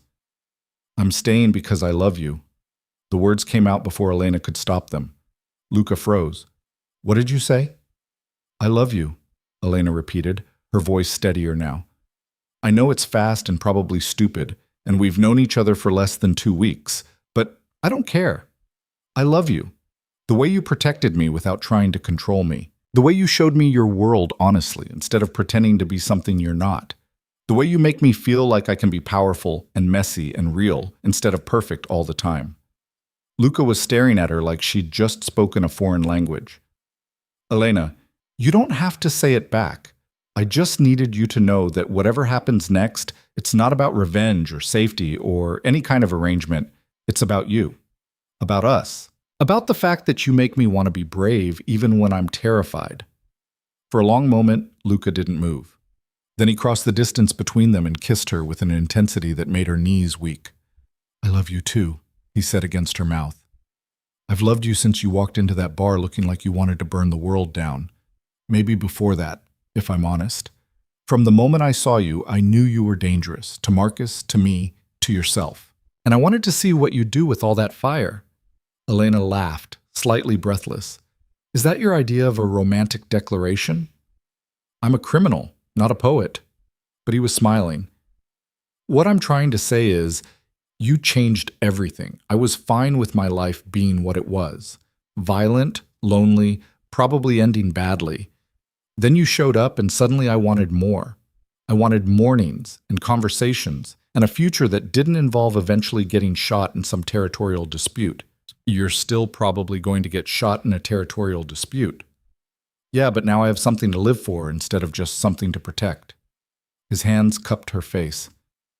Stay with me. Not in the guest room. Not as some temporary arrangement. Stay with me for real. I'm not good at this world, Elena warned. I don't know the rules. I'll make mistakes. Good. I don't want someone who knows the rules. I want you, messy and real, and making it up as you go. He kissed her again, softer this time. What do you say? Elena thought about her old life, carefully controlled and suffocating. Then she thought about the last 2 weeks, chaotic and terrifying, and the most alive she'd ever felt. I say yes. The next few weeks settled into something almost normal. Luca still worked. Elena didn't ask too many questions about exactly what that work entailed, and Elena started rebuilding her career. Several law firms had reached out after her press conference, impressed by how she'd handled the situation.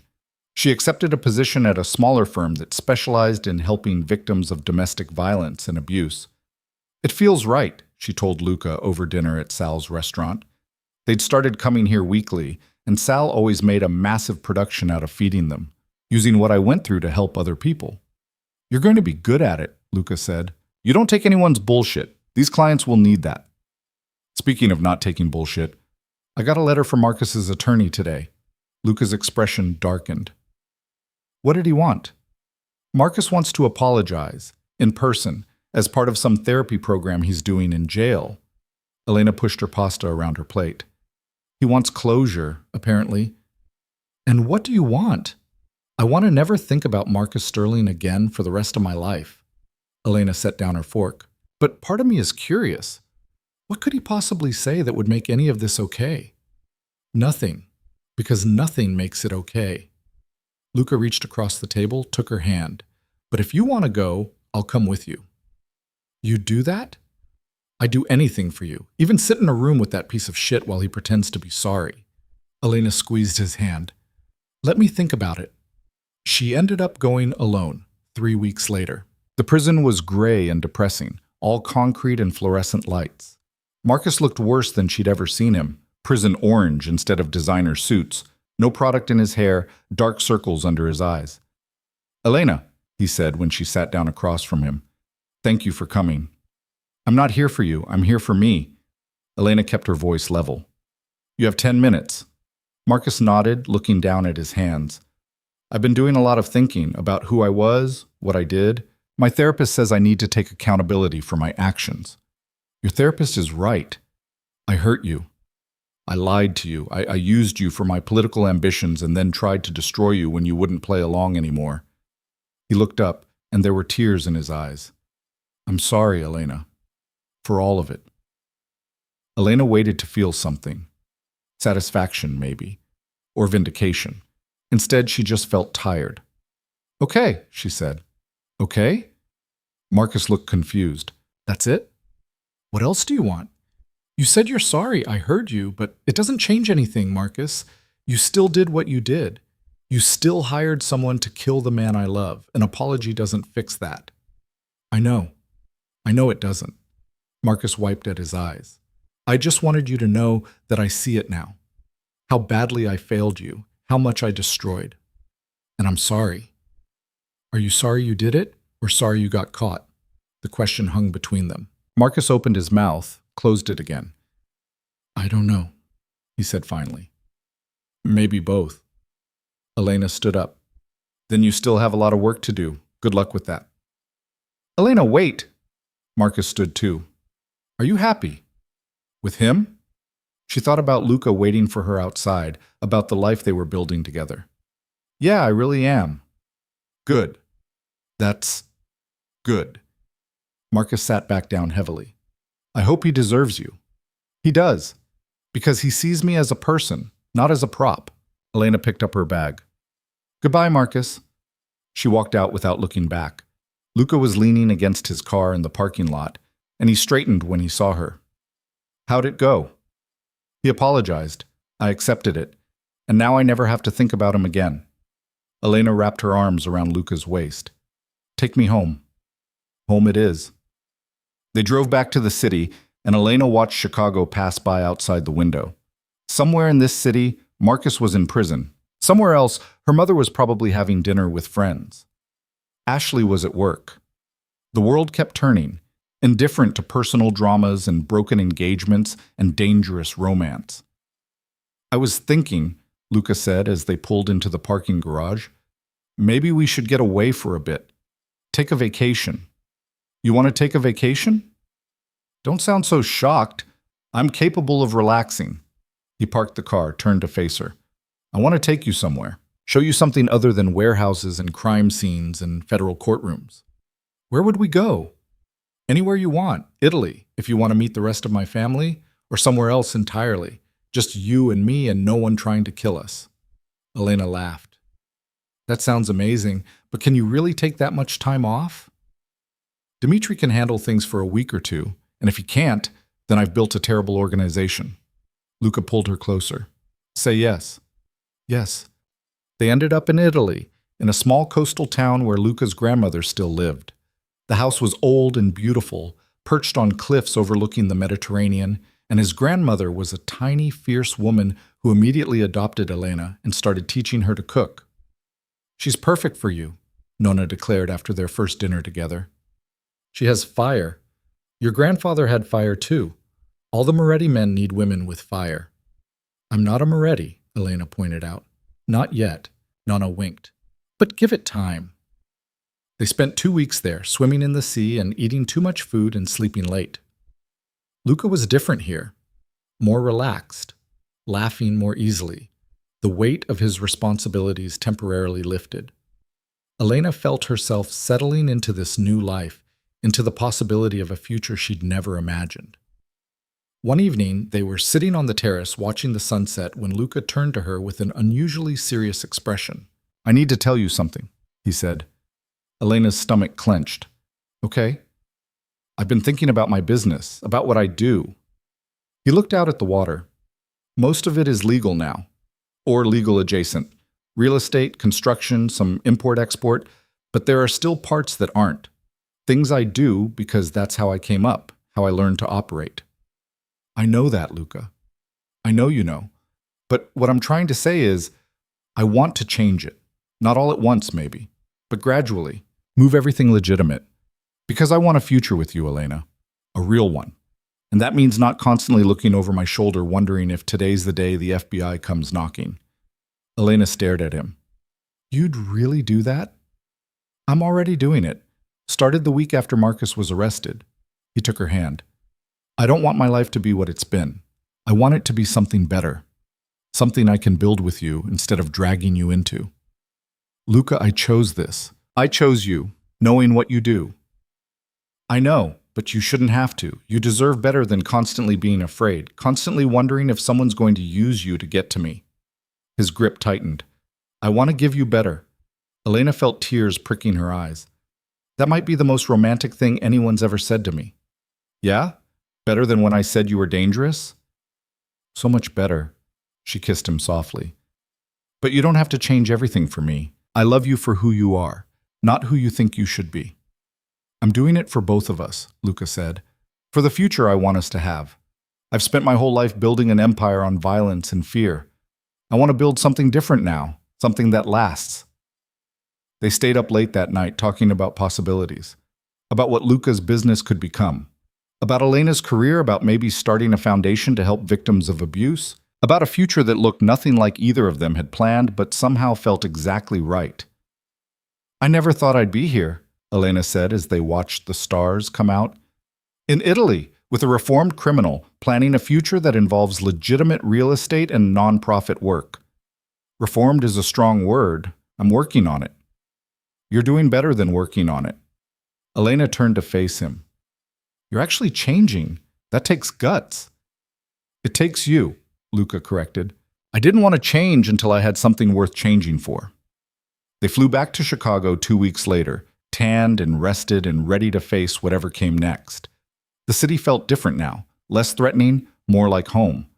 Luca's penthouse had been completely renovated during their absence, the security even tighter but somehow less oppressive. Welcome back, Dmitri greeted them at the door. Everything ran smooth while you were gone. No problems. See, Luca said to Elena, I told you he could handle it. The first few days back were a whirlwind of catching up. Elena's new law firm had 3 urgent cases waiting for her review. Luca had meetings scheduled from morning until night, but they made time for each other, for the quiet moments that grounded them both.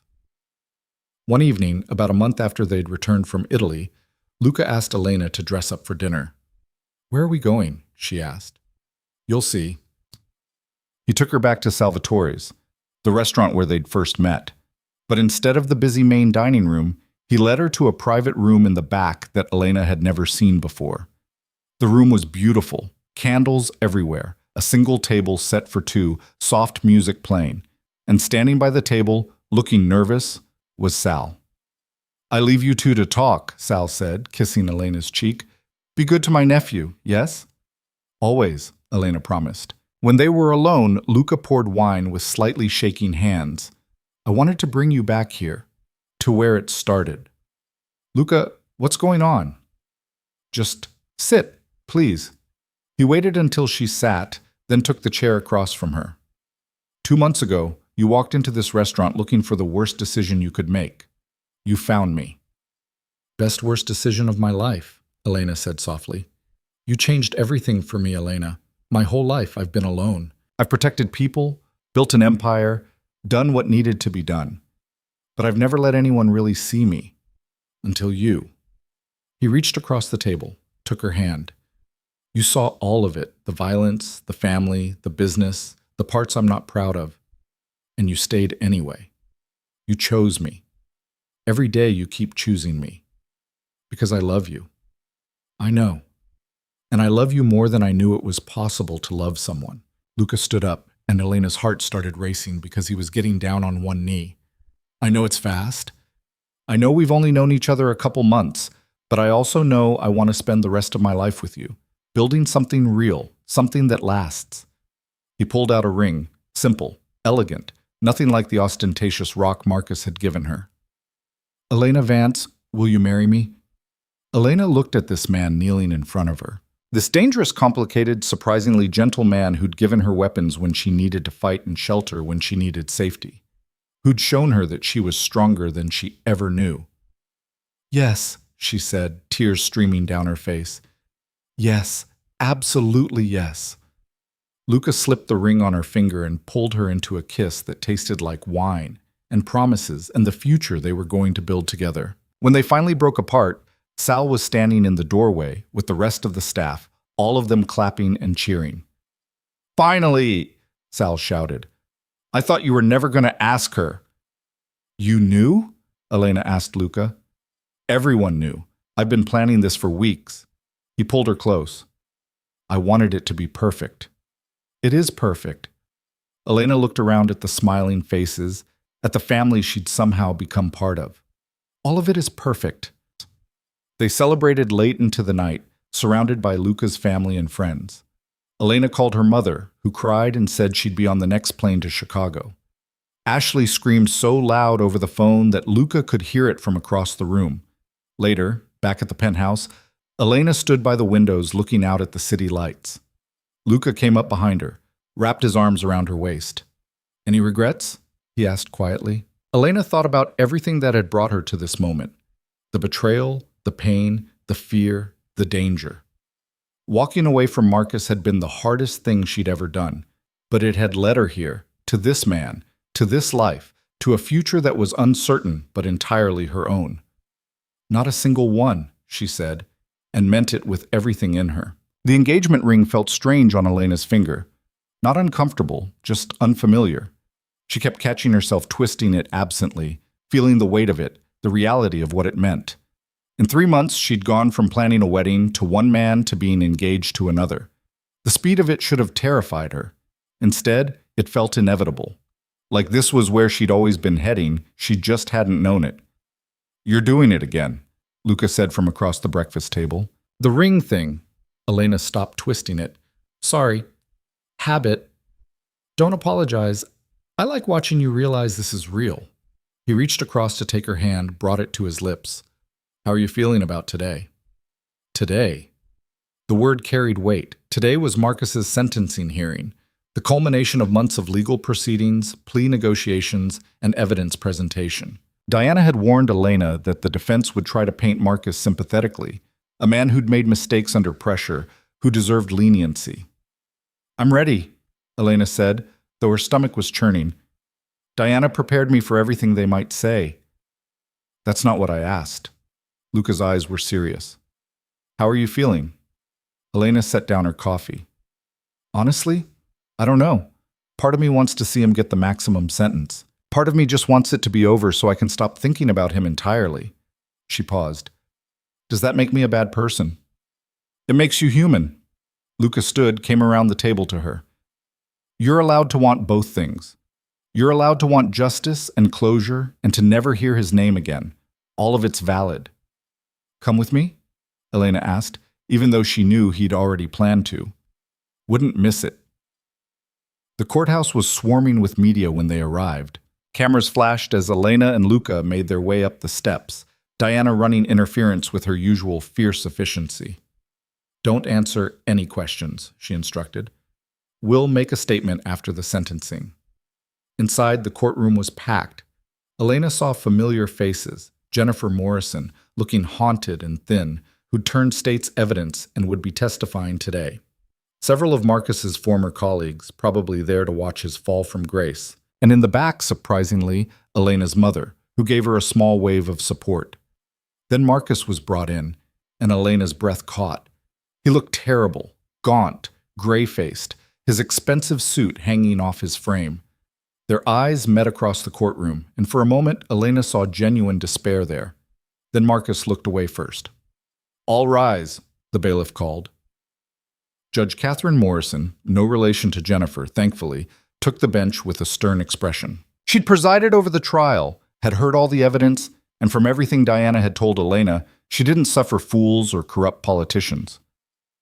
"We're here today for the sentencing of Marcus James Sterling," Judge Morrison began. "Mr. Sterling has been convicted of federal corruption charges, campaign finance violations, arson, conspiracy to commit murder, and attempted murder. Before I pass sentence, I'll hear from those who wish to speak."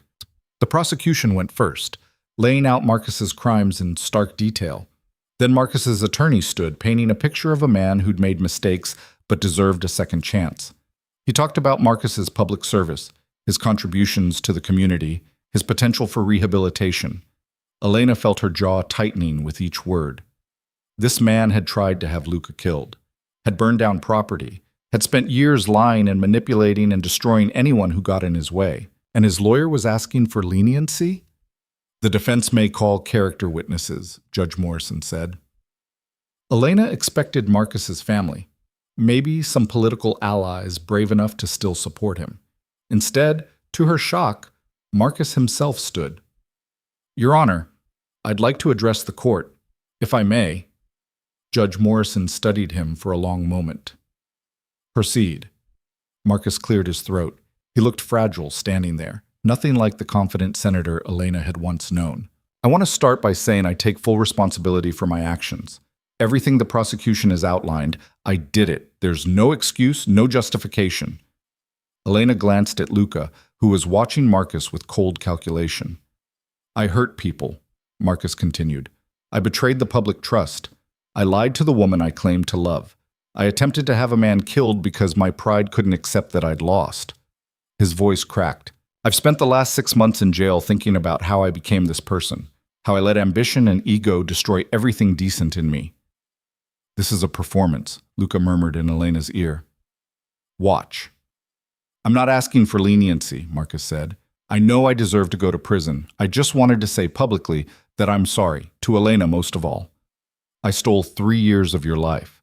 I used you, lied to you, tried to destroy you when you fought back. You deserved so much better than what I gave you. Elena felt everyone's eyes on her. She kept her expression neutral, refused to give Marcus the satisfaction of a reaction. I'm sorry to Mr. Moretti for attempting to have him killed.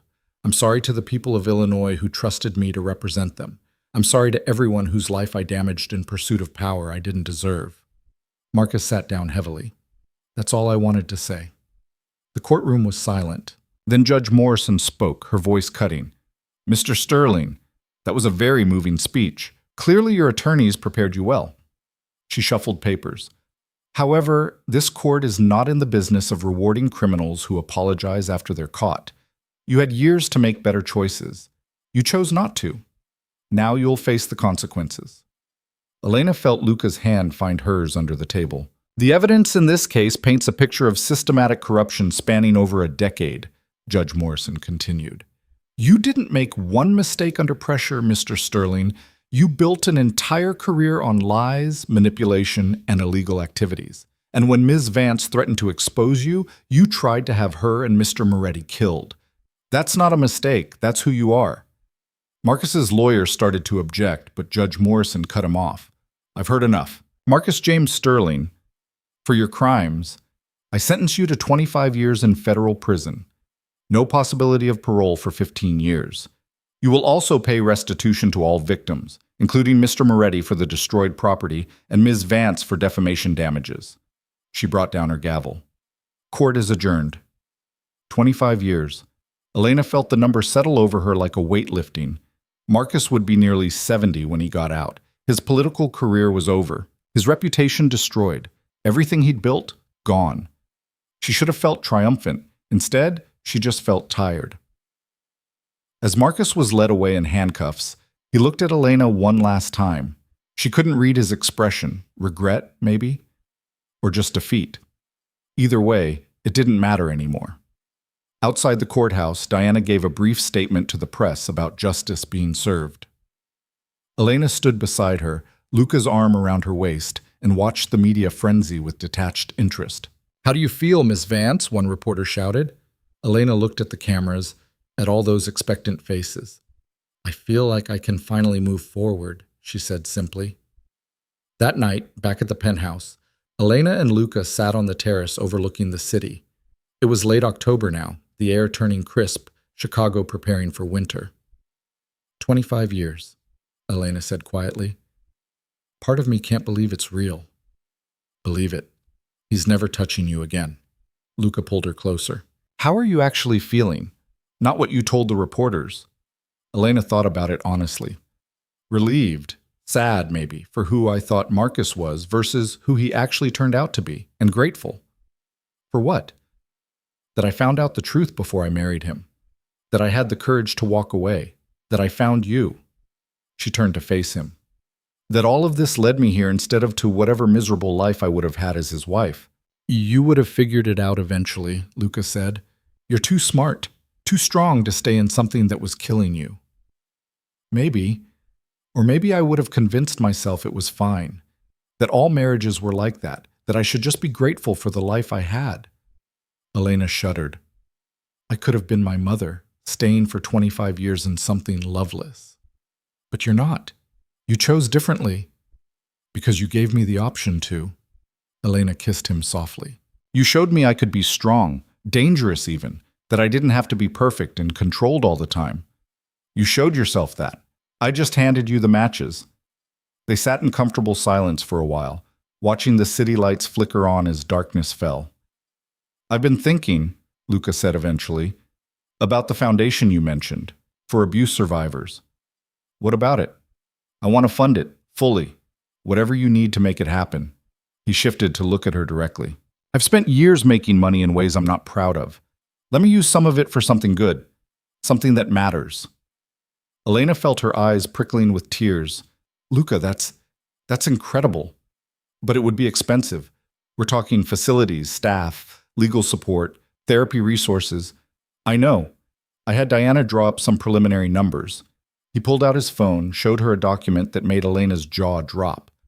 "I'm thinking we start in Chicago, then expand to other cities. Help women and men, anyone who needs it, get away from dangerous situations. Give them resources, support, a path forward."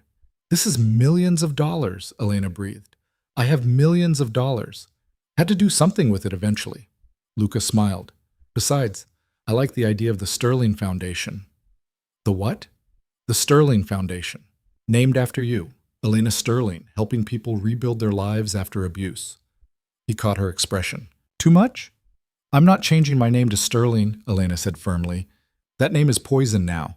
If we're doing this, it's the Vance Foundation. Or the Moretti Foundation. I'm not a Moretti yet." "Yet," Luca agreed, his smile widening. "But you will be. Unless you want to keep Vance professionally." Elena considered it. Elena Vance Moretti had a nice ring to it. Strong, balanced. Her own identity merged with his, but not subsumed by it. Hyphenated, she decided. Best of both worlds. Perfect.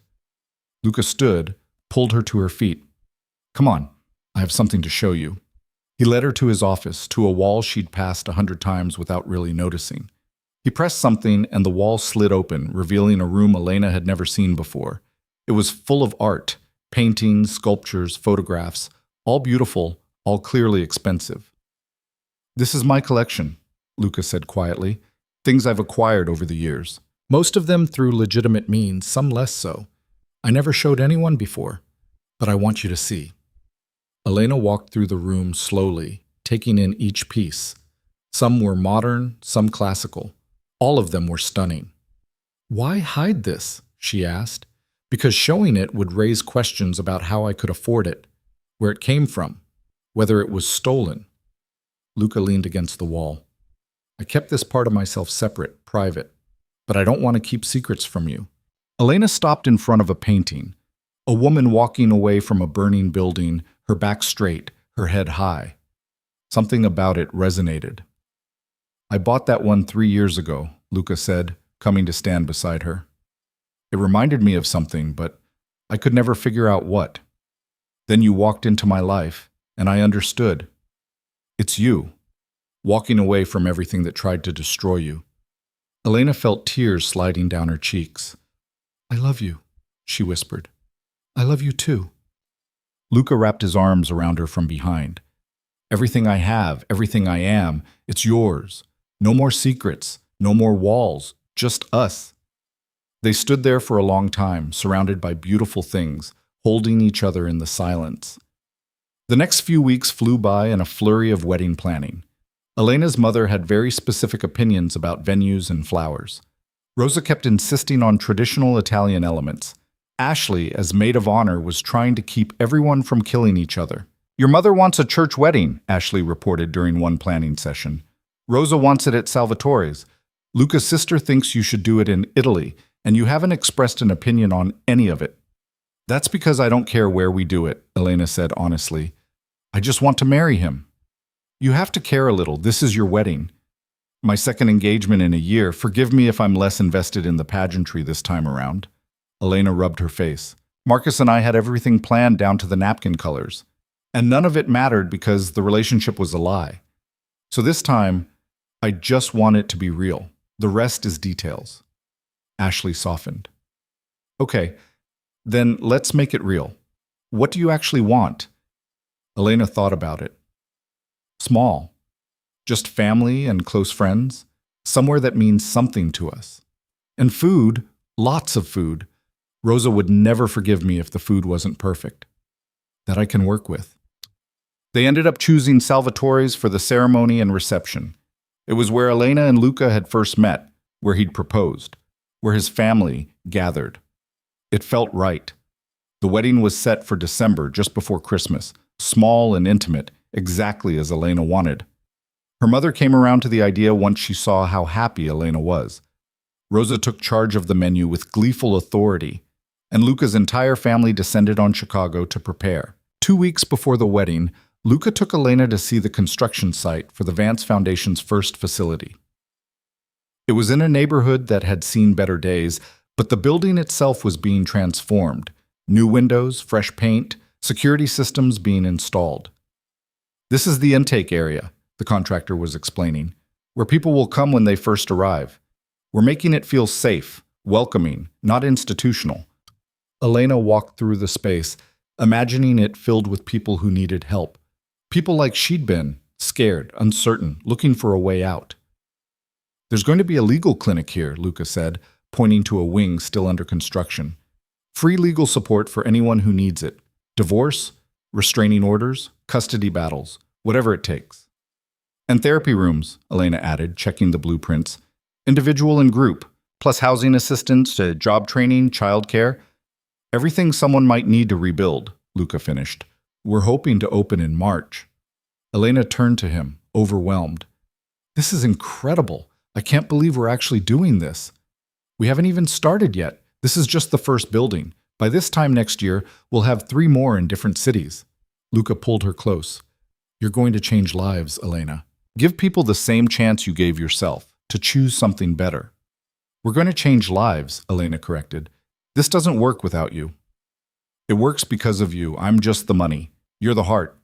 They spent the rest of the afternoon at the site, making decisions about paint colors and furniture and security protocols. It felt good, building something positive out of all the pain they'd been through. The week before the wedding, Elena got an unexpected visitor at her law office. Jennifer Morrison stood in the doorway, looking nervous. I know you probably don't want to see me, Jennifer said, but I wanted to talk to you, if you have a minute. Elena gestured to a chair. What do you want, Jennifer? To apologize for my part in everything that happened. Jennifer sat down, twisted her hands together. I knew Marcus was corrupt.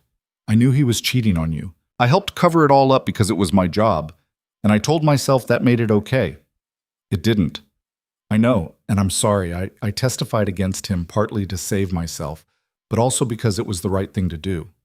I should have done it years ago. Jennifer looked up, her eyes red. I'm not asking for forgiveness. I just wanted you to know that I see it now. What he was. What I enabled. And I'm trying to do better. Elena studied the woman across from her. Jennifer had been Marcus's right hand, had orchestrated his campaigns, had probably been complicit in dozens of illegal activities. She deserved to be in prison too. But she'd also been the one to turn over the evidence that had sealed Marcus's fate.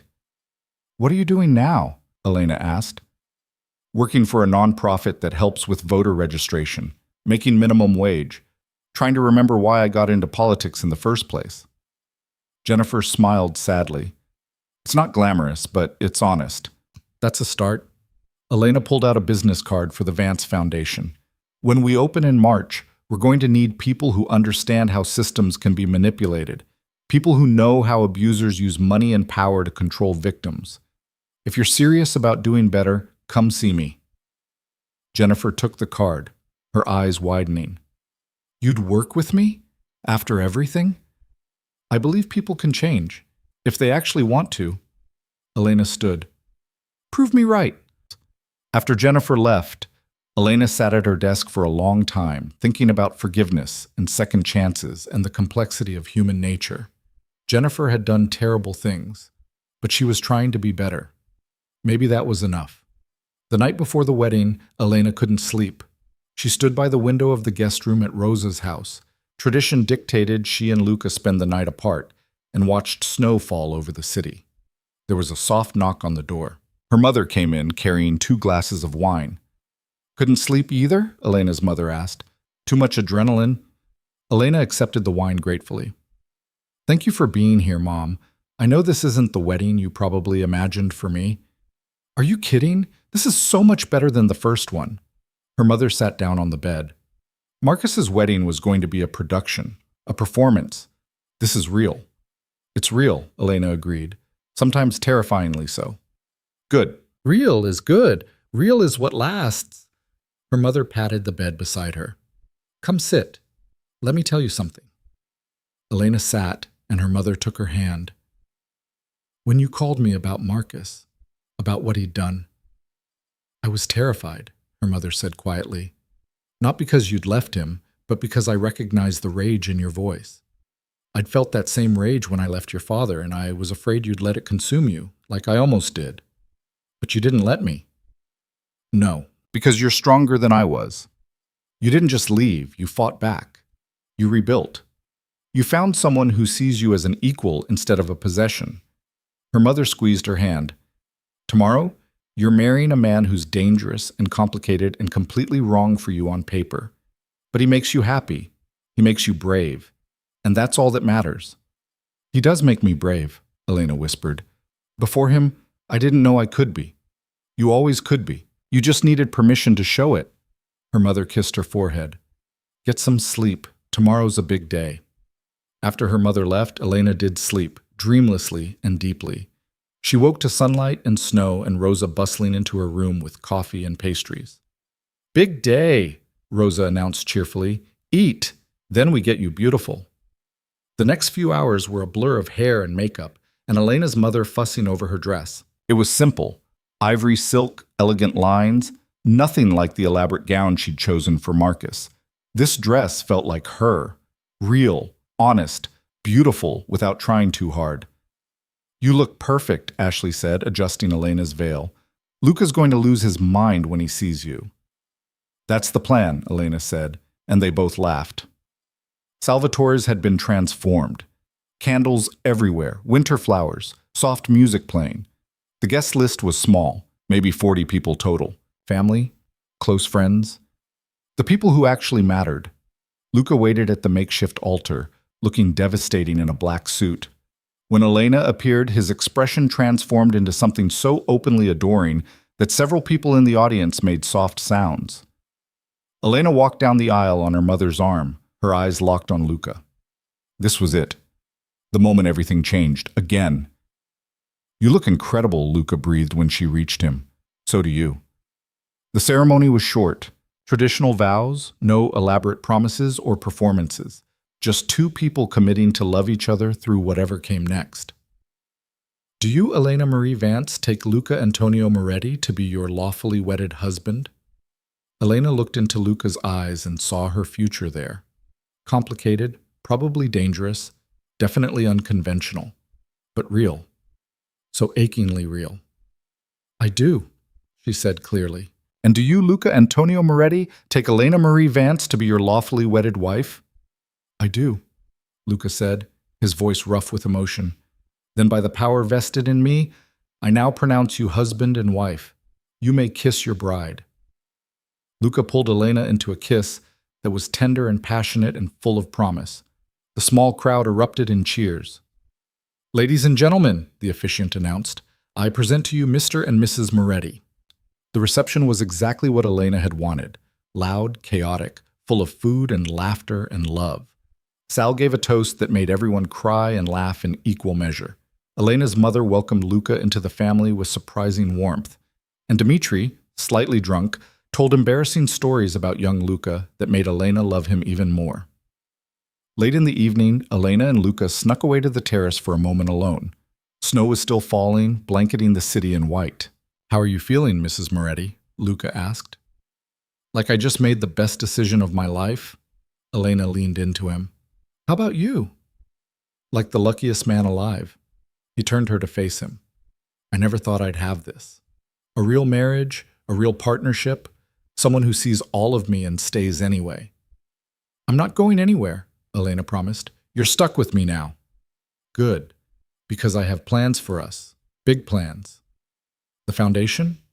That, and other things. I want to build something that lasts, Elena. Not just a business or an empire, a legacy. Something we create together that outlives us both. Elena felt tears pricking her eyes. I want that too. They stood there in the snow, holding each other, thinking about the future they were going to build. It wouldn't be easy. Luca's past would always be complicated, and Elena's new career would demand everything from her. But they'd face it together. Can I tell you something? Elena asked quietly. Anything. When I walked into that bar 2 months ago, I was looking for revenge. A way to hurt Marcus, to make him feel what I felt. I thought that's what I needed. She looked up at Luca. But you gave me something better. You gave me myself back. The version of me that was brave and strong and didn't need anyone's permission to take up space. You always had that version. I just reminded you she existed. No, you showed me she was allowed to exist. That being powerful and messy and imperfect was okay. That I didn't have to be anyone's perfect wife or perfect anything. Elena kissed him softly. You saved me, Luca. Not from Marcus, but from the life I was building where I'd never really be happy. We saved each other, Luca corrected. I was just going through the motions before you, building an empire, making money, but not really living. You reminded me what it felt like to want something more than just survival. They went back inside to their wedding reception, to their family and friends, and the life they were building together. Elena danced with her mother, with Sal, with Luca's sister who'd flown in from Italy. Luca made a toast that was beautiful and slightly inappropriate and perfectly him. As midnight approached, someone turned on the news, more out of habit than interest. But what appeared on screen made everyone go quiet. It was a special report about political corruption in Chicago. And there, in Federal Prison Orange, was Marcus Sterling being interviewed about his crimes. I thought I was untouchable, Marcus was saying. I thought power meant I could do whatever I wanted without consequences. I was wrong. He looked directly at the camera. If anyone's watching this and thinking they can get away with hurting people, with abusing their power, look at where I am. Look at what I lost. It's not worth it. Elena felt Luca's arm around her waist, solid and real. You want me to turn it off? He asked quietly. No, let it play. They watched Marcus talk about his crimes, his regrets, the therapy he was doing in prison. He looked broken in a way that might have made Elena sad once. Now she just felt distant, like she was watching a stranger. I had everything, Marcus said. A beautiful, brilliant woman who loved me. A career I'd worked for my whole life. Respect, power, influence. And I threw it all away because I couldn't see that what I had was enough. That she was enough. He looked down. Elena, if you're watching this, I hope you're happy. I hope you found someone who deserves you, because I never did. The interview ended. Someone turned off the TV. You okay? Luca asked. Elena thought about it honestly. A few months ago, seeing Marcus broken like that might have satisfied some vindictive part of her. Now she just felt nothing. He was her past, and she'd left him there where he belonged. I'm perfect, she said, and meant it. The party continued late into the night. Eventually, people started leaving, heading home, to hotels, wherever they were staying. Sal and Rosa hugged them both fiercely and made them promise to visit Italy soon. Finally, it was just Elena and Luca in the now quiet restaurant, surrounded by the debris of celebration. Ready to go home? Luca asked. Home. Not his penthouse or her apartment, but the home they were building together, the life they were creating from scratch. Yeah, Elena said. Let's go home. They drove through the snowy Chicago streets, past the courthouse where Marcus had been sentenced, past the bar where they'd first met, past all the places that had shaped their story. The city looked different now, not threatening or overwhelming, but full of possibility. At the penthouse, their penthouse now, Luca carried Elena over the threshold despite her protests that it was ridiculous and traditional and completely unnecessary. Humor me, he said, setting her down gently. I want to do this right. You've already done everything right. Elena wrapped her arms around his neck. This whole night, this whole insane few months, you've been exactly what I needed. What we both needed. Luca kissed her softly. Thank you for choosing me, for choosing this life, for being brave enough to walk away from everything safe and comfortable and build something real instead. Thank you for giving me the weapons to fight back, for showing me I was stronger than I knew, for loving me even when I was broken and angry and didn't know who I was anymore. They stood there in the foyer of their home, holding each other, the weight of their new marriage settling over them like a promise. Elena thought about where she'd been 6 months ago, engaged to a man who didn't love her, building a life that would have slowly suffocated her, playing a role instead of being herself. She'd thought she had everything figured out, thought she knew who she was and what she wanted. She'd been so wrong, and she'd never been more grateful to be wrong in her life. "I love you," she said into Luca's chest. "I love this messy, complicated, slightly dangerous life we're building. I love you too." Luca pulled back to look at her. "And I promise you, every day, for the rest of our lives, I'm going to make sure you never regret choosing me." "I could never regret this." Elena kissed him deeply. "You're my greatest adventure." Outside, snow continued to fall over Chicago. The city slept, indifferent to personal dramas and new marriages and second chances. But inside their home, Elena and Luca stayed awake, talking and laughing and making plans for the future. The Vance Foundation would open in March. They'd help hundreds of people, maybe thousands, find their way out of dangerous situations and into new lives. Elena would build a career helping others, while Luca slowly, carefully transformed his business into something legitimate. They'd face challenges, his past catching up, her new career demanding everything, the normal struggles of two strong-willed people learning to build a life together. But they'd face it as partners, as equals, as two people who'd found each other in the darkness and decided to build something that burned bright. Elena had walked into a bar looking for revenge. She'd found something infinitely better, herself. The version of herself that was strong and brave and powerful. The version that didn't need anyone's permission to take up space in the world. And she'd found Luca, a man who was dangerous and complicated and absolutely perfect for her, who saw her fire and fanned the flames instead of trying to extinguish them. Together, they weren't just surviving. They were thriving, building, creating something that would last. Elena Vance, Elena Moretti now, had thought betrayal would break her. Instead, it had forged her into something stronger, something unbreakable. She'd chosen the fire, the danger, the man everyone warned her about, and she'd never been happier in her life.